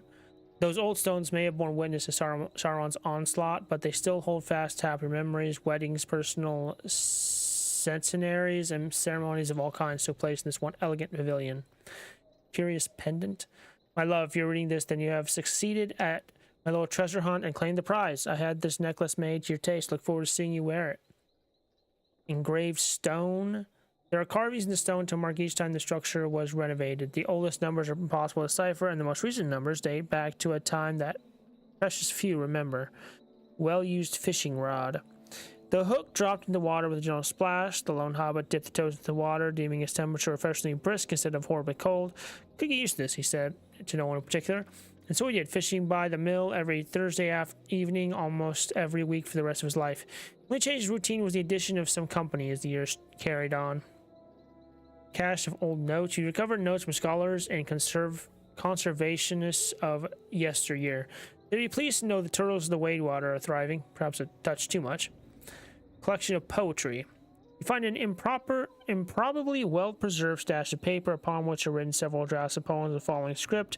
One page contains following phrases, each one struck through with the quote of an angry quill. Under the leaves of wine-red holly, crimson holly, sunset-hued holly, scarlet holly, ruby-red holly, holly-colored holly, and finally underneath the eaves of holly. No attribution or claim of authorship can be found. Rusted dagger. The thief passed the coin between his fingers. A little trick he learned from... Oh.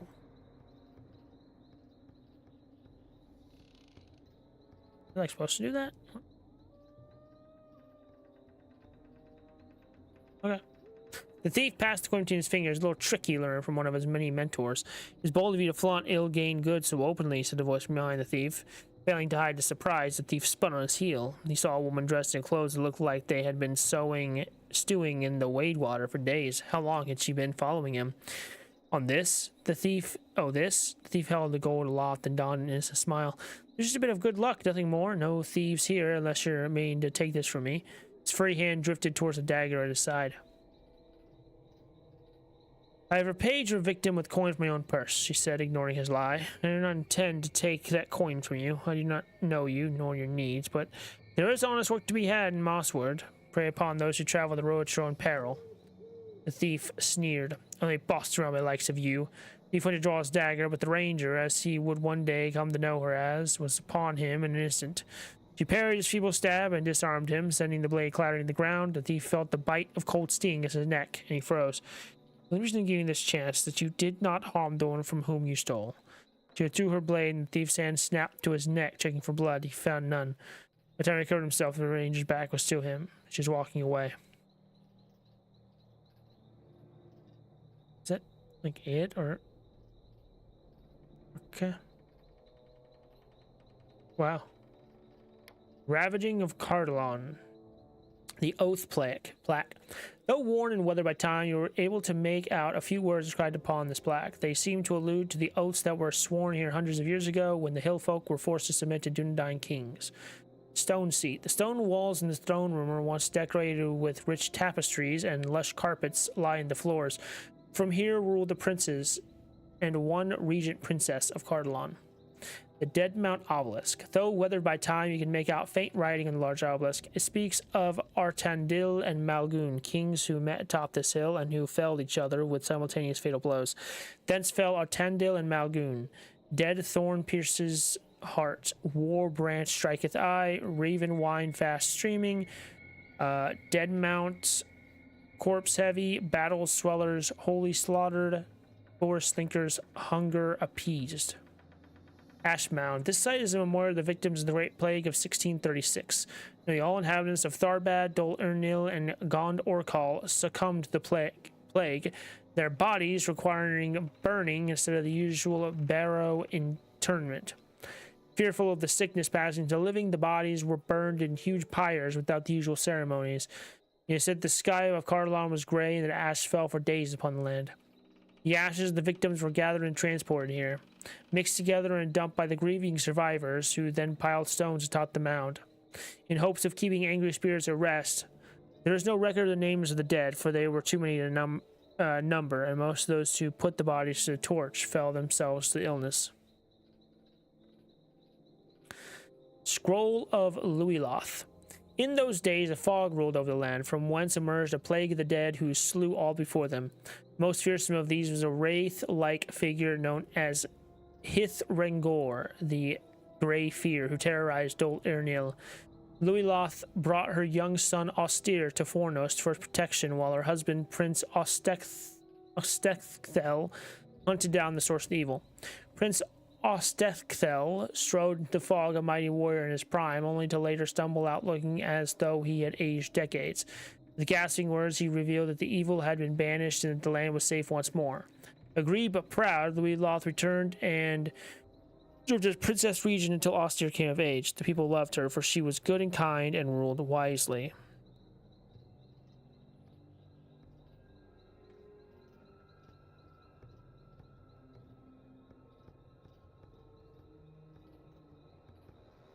Okay. Ostecthel's words were soon proven wrong, however. Once more, the dead rose and ravaged Carlon, while Austere and his few remaining knights fell back, retreating north. Is it not known where Luiloth had been, but tales say that when Austere and his army did not return, she set out to aid them. She found only her son's loyal canine howling among the downs, and Luiloth knew that Austere was dead. For Astorion would never leave his master's side. Luiloth and Astorion went north to seek guidance, following whispers of some great power that dwelt in the forest. She was never seen again, but the ravening dead quieted soon after and vanished back to the mists. Levi plaque. Carvings in this ancient stonework speak of Prince Amlath, firstborn son of King Ariandor, rebuilding the levies in 777.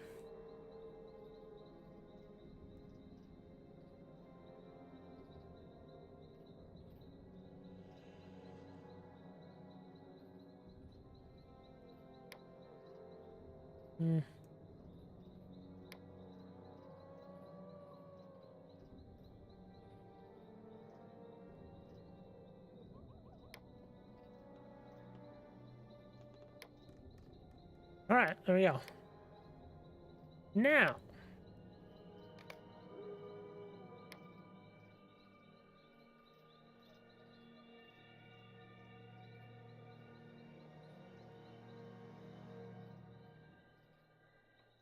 I'm gonna make.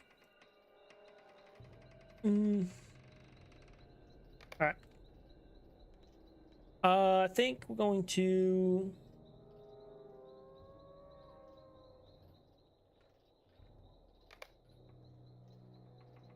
Into the flowers.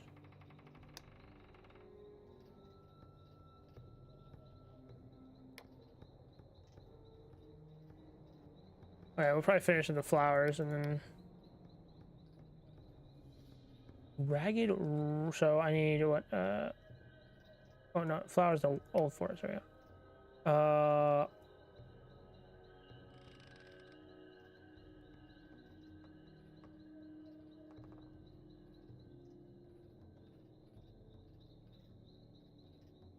Greetings, fair viewers. 'Tis I, the You're magnificent right back. Twinkles Jr., your most noble and dazzling.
not be tamed.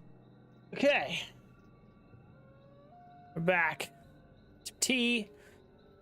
We're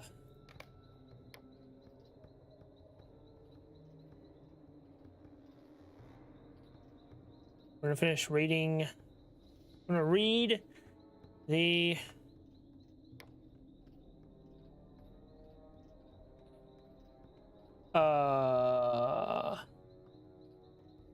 free stuff that we have so far. All right, sites of the Wildwood. Trader's Wharf is the home base of the League of the Axe, so one of the few access points to the Wildwood. Merchants, hunters, miners, and other pass through the all port on their way to and from gathering resources in the forest. Rhythnset. The twisting tunnels of Rhythnset were carved the hills long ago by unknown miners, left abandoned for centuries. The mines have become a contested battleground among those who seek their wealth and secrets. East Delph. Huge wooden beams line the rock walls leading to the eastern entrance of the Rhythnset mines. The West Delph. Wooden supports and scaffolding lines the walls of the western entrance to Rhythnset mines. The pit has been carved out of the mountain over unknown generations, but the mines go deeper still. Marl's Crossing. High above the rapids and rushing water of the Netherwell, a makeshift bridge sways in the wind. Marl, the rock scrambler, was the first man in known history to have scaled the walls of the Kirith Nur chasm. Sadly, whatever beast was lying in wait on the side of the Wildwood made short work of the adventure. Hunter's Ledge. This rocky prominence above the central Wildwood grants an unobstructed view of the surrounding valley. Given the dangerous beasts that frequent this area, it's unclear who is the hunter and who is the prey. Helva's Edge. In the days before Cotfast was overrun, one of the village's children wandered away from her parents. Helva was found a day later, her back to this cliff, with wolves closing in. A brilliant snow-white stag stood tall before her, keeping the wolves at bay. The arrival of the villagers meant the wolves were outnumbered and they dispersed. The stag gently touched his nose to the top of the child's head before vanishing over the ledge. Balmley Sward. Balmley Sward is a beautiful meadow carpeted with thick green grass and countless white flowers. It would be the perfect place for a hobbit's picnic, were it not for the beasts that prowl the hillside and nearby woods. Old Bluff House. Nature has reclaimed the ruined walls and shattered dome of this ancient gazebo. The view from the bluff encompasses much of the Wildwood, but the old Bluff House does not seem to have been a watchtower. Instead, the structure harkens back to a time where building for beauty's sake was possible.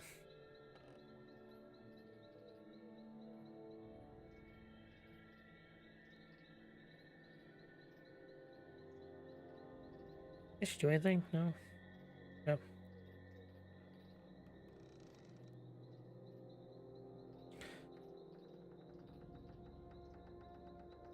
Overwine Hall. This ancient Arnorian ruin once stood as a sentinel, keeping watch over the Brandywine River. These days, the crumbling walls play host to dark forces who use Overwine Hall as a base from which to set forth to ravage and raid the Wildwood. Norwarden. The tall and thin tower of Norwarden is now home to those for whom it was built to guard against. The years have not been kind to the watchtower's old stonework, nor have its newer residents. Suitwarden. Carved in the very bedrock of the mountain itself, Suitwarden was once a majestic Arnorian watchtower. It has since fallen to ruin and is further defiled by its current occupants. Cotfast. Small village of Cotfast was originally built by the Free Peoples. The villagers were forced to abandon it due to a bad harvest and the growing threats and dangers of the Wildwood. Now it is home to brigands and orcs alike.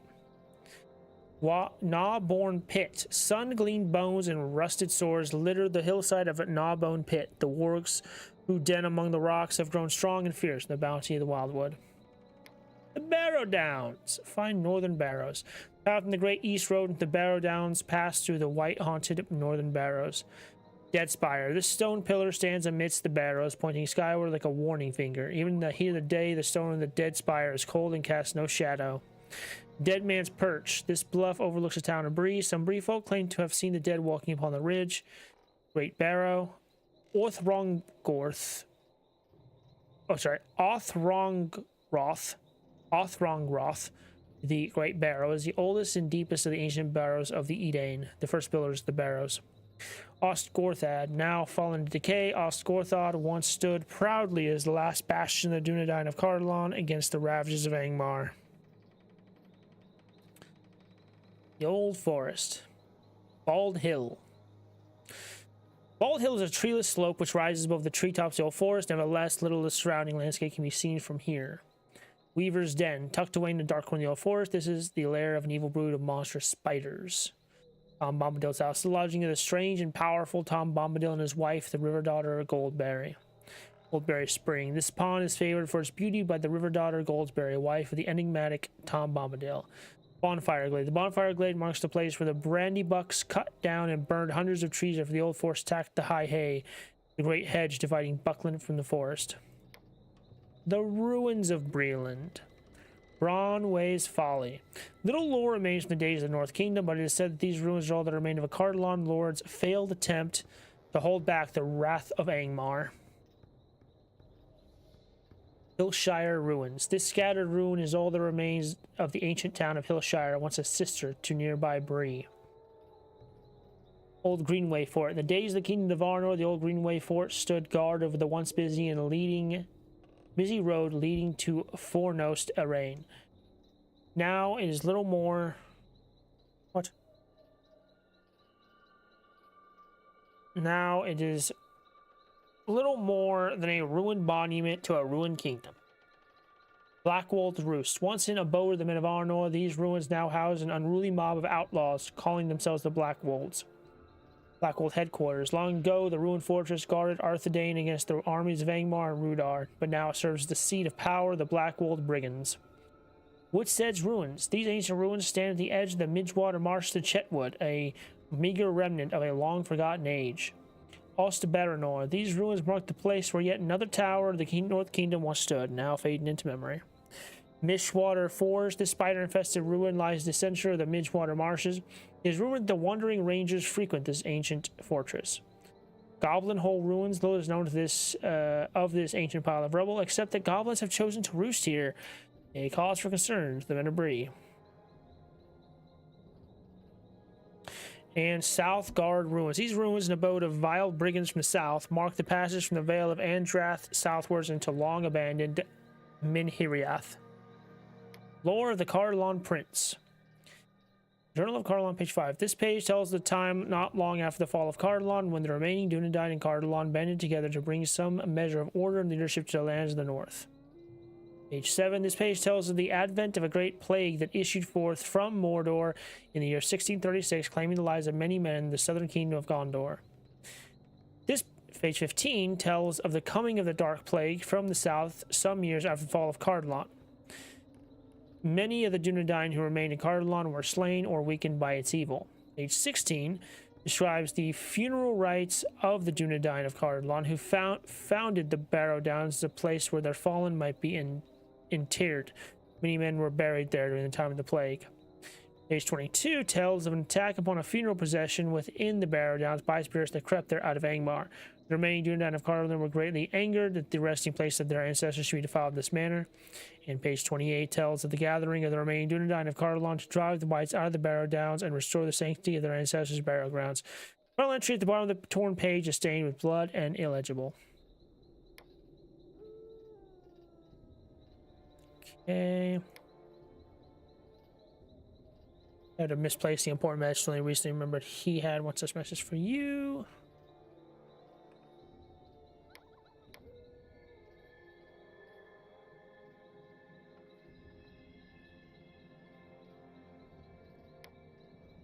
Use the Dunedain statue.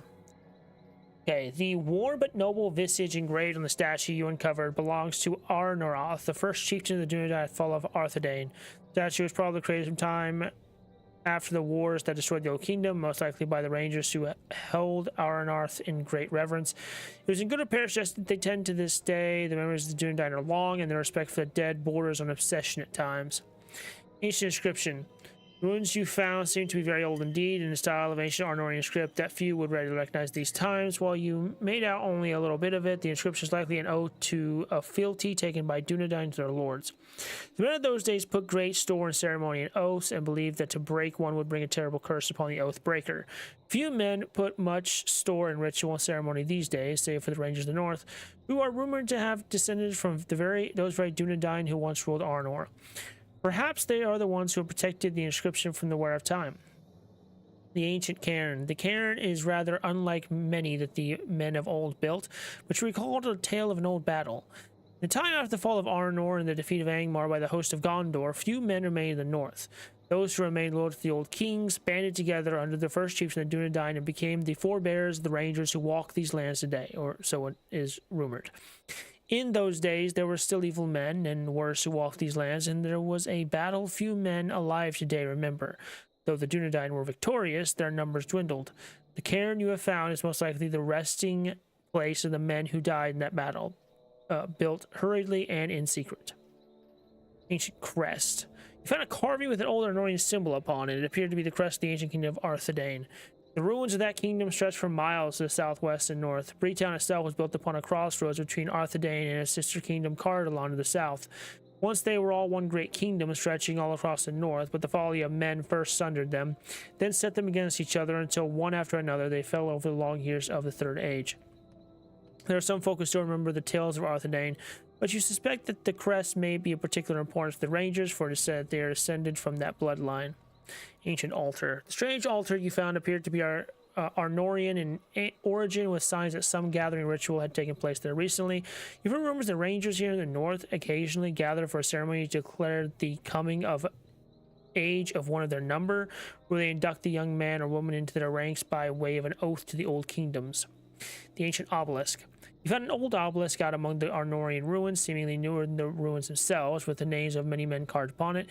Your only guess is that it must be some sort of memorial. The design and the style of the names you saw there suggests that it was built by the Dunedain, and given their reverence for their ancestors, there's every reason to believe that it may be a memorial for their fallen. Some of the names seem to have been added recently, suggesting that the Rangers are somehow involved.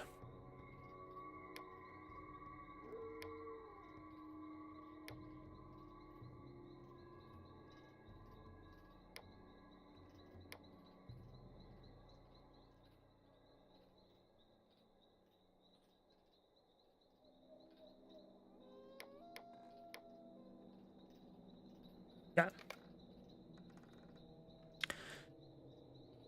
Now,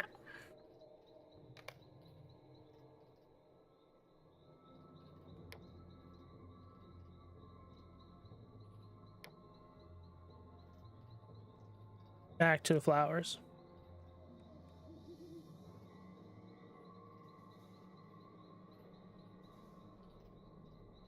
Ward off Fineth's flower. Alright. This appears to be... What am I looking at here? Here. This appears to be... up in here. Or this little thing here.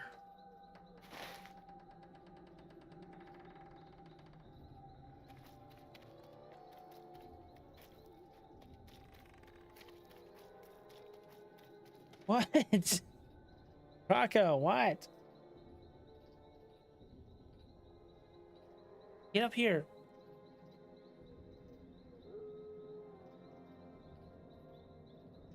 Get up here. Lay down. Freaking cat. Lay down.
The heck? How do I... Kidding me right now?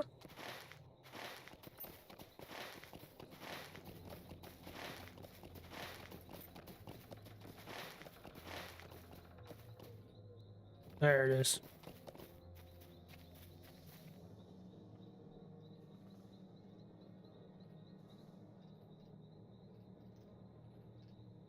Okay, now the next one is Len West.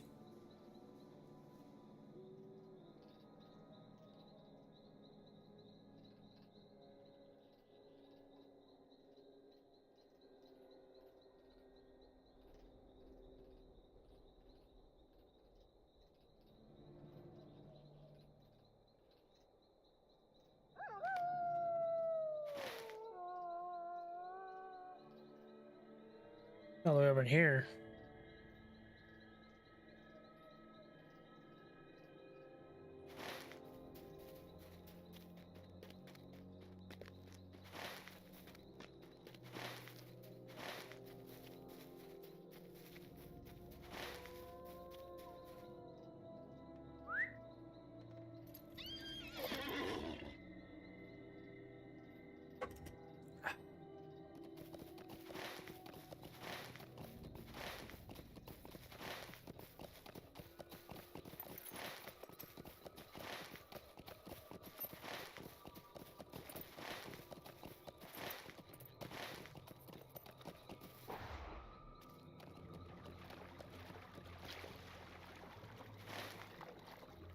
Where am I going?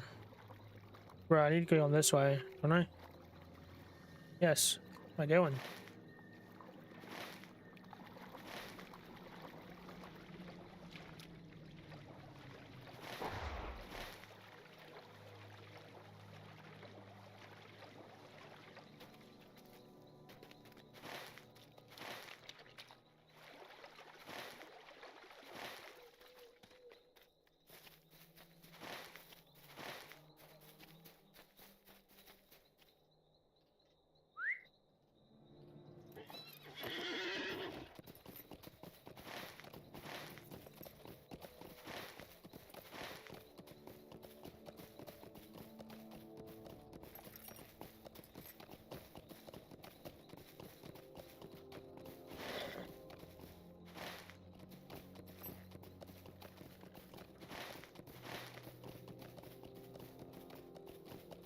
There she is.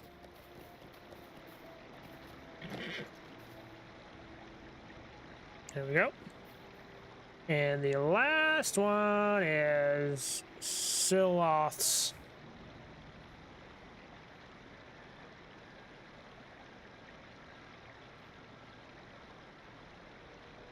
Okay, so this one is down here.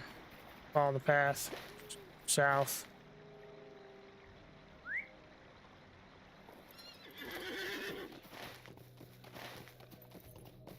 At least I hope.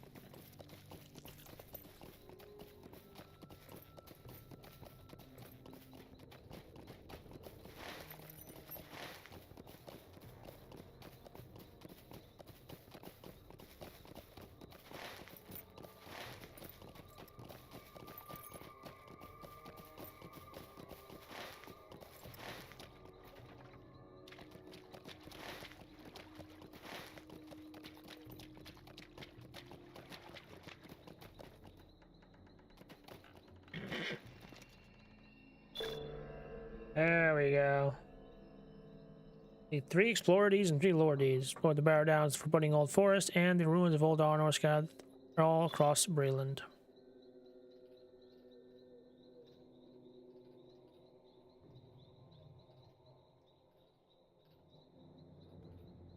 Fine use of flowers and wives. Old tales to the village past from south to the forest. I'm saying could they be true?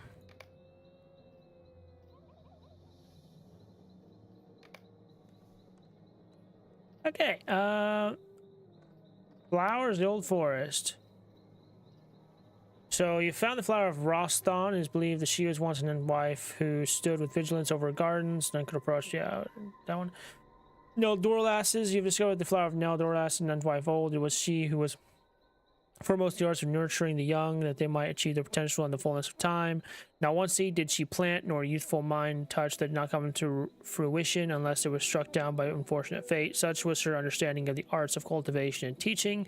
As her sisters chose to become a part of the old forest, that it might endure the encroachment of darkness and evil throughout the years, so the folks say anyway. It's weird that there are 8 Entwives and 8, or whatever. Was it? I guess there's only 8. Oh, I'm thinking of the 9 Nazgul. It didn't work. Dorlin, the flower you found marks the place for the Entwife. Dorlin passed the old forest past forever. She was among the largest of her kind, taller than any other, for her, the essence of all that grows was at the core of her nature. Her gardens were sprawling places wrapped in great vines, and enormous trees cast their shade upon acres of fertile ground. She gave herself to the old forest to ensure that it would grow great enough to protect itself from the incursion of evil such as orcs and thoughtless men. Some folks say that one day they will awaken and emerge in the forest, but no one knows when that might be. You discovered Cordafinith's flower, said to be one of the 8 Entwife sisters. Among her kin, she held most dear her affection for all living things. It was the affection that she sent the old forest when she passed into its depths long ago, that all manner of living things might find shelter within its bounds. The flower you have found marks the place where she entered the forest, and she has not been seen since. Alas, the old forest has oft been harmed by men or intruded upon by darker powers, and so it is said that her heart lies muted, and she sleeps more deeply than her sisters.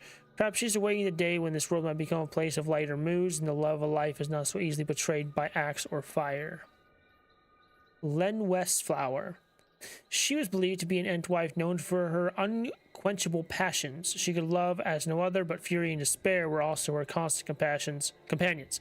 Amongst her sisters, she was the first to give herself to the forest, swept by her own emotions to ensure its survival during the trials of those dark years. Her presence is strongly felt in these woods still. It is her fear of Len West's tempestuous... Did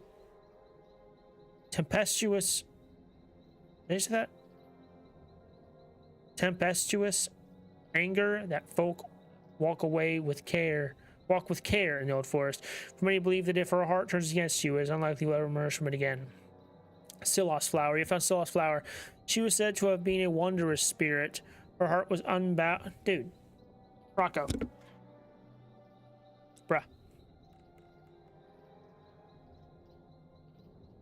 Her heart was unbowed even during the ancient war that drove the Entwife sisters here, for mirth and frivolity ever followed in her wake, and her gardens were believed to be places where even the weariest of mortals could bring themselves a smile and laugh. Among the elves she particularly beloved, and of those who remember her, they fear they may never again hear the sound of her laughter beneath the boughs of ancient trees.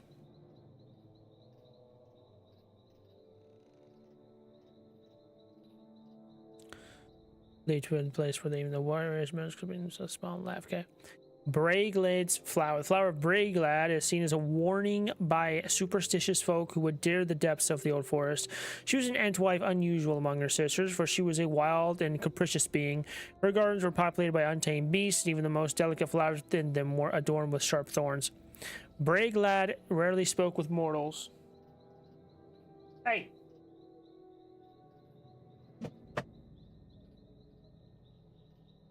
God. Cat. Her gardens were populated by untamed beasts, and even the most delicate flowers within them were adorned with sharp thorns. Braeglad rarely spoke with mortals, referring to the wild places of the forest, and in time she gave herself to the forest, protected from the dark powers. There are those who say her spirit is strongest when aroused by wild and dangerous times such as these. Merlif's flower often brings tears to those who hear it. Of the 8 Entwives who came to Old Forest, she was the most beautiful and the most beloved of all.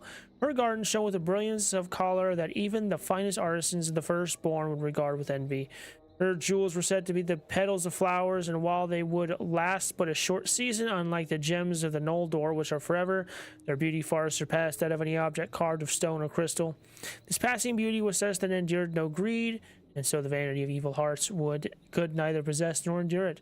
Those who are fond of the story say she will awaken someday when beauty can again be shared amongst all the creatures of Arda without fear of despoilment or jealous vanity. Okay. Holy shit. There's a lot of reading.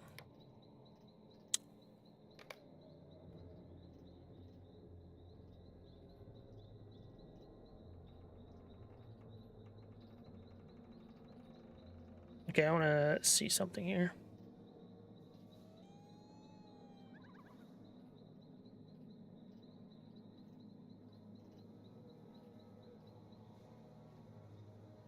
So I think next time I'll try to do the in-league delivery and more of the Bree stuff, but I wanna do this in-league delivery stuff as well.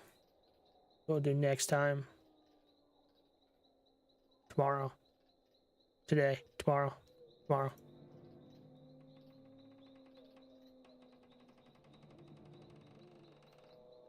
Yeah.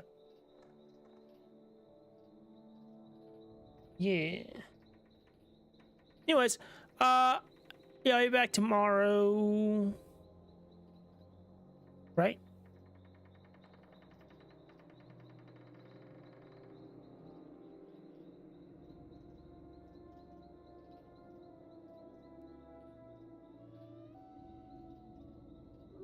I don't remember what my schedule even was. Still the same.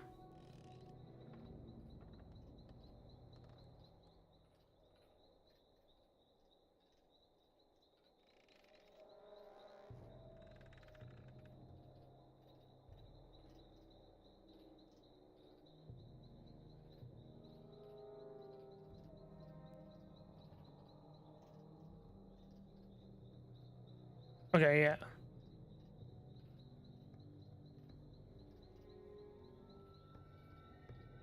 So yeah, I'll be back tomorrow. I don't remember now. It's so weird schedule having fucking the way that I do. Anyways, yeah, I'll see you guys tomorrow. We'll do this in-league delivery stuff and then more Bree stuff. Probably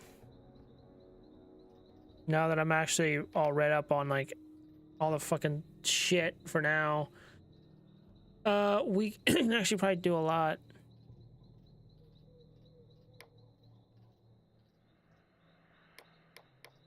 As we have the Wildwood stuff next.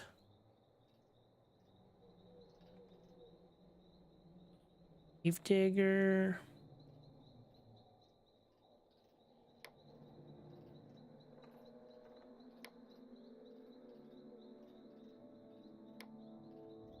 Waken trees and Forest. That's what I need to do next time as well.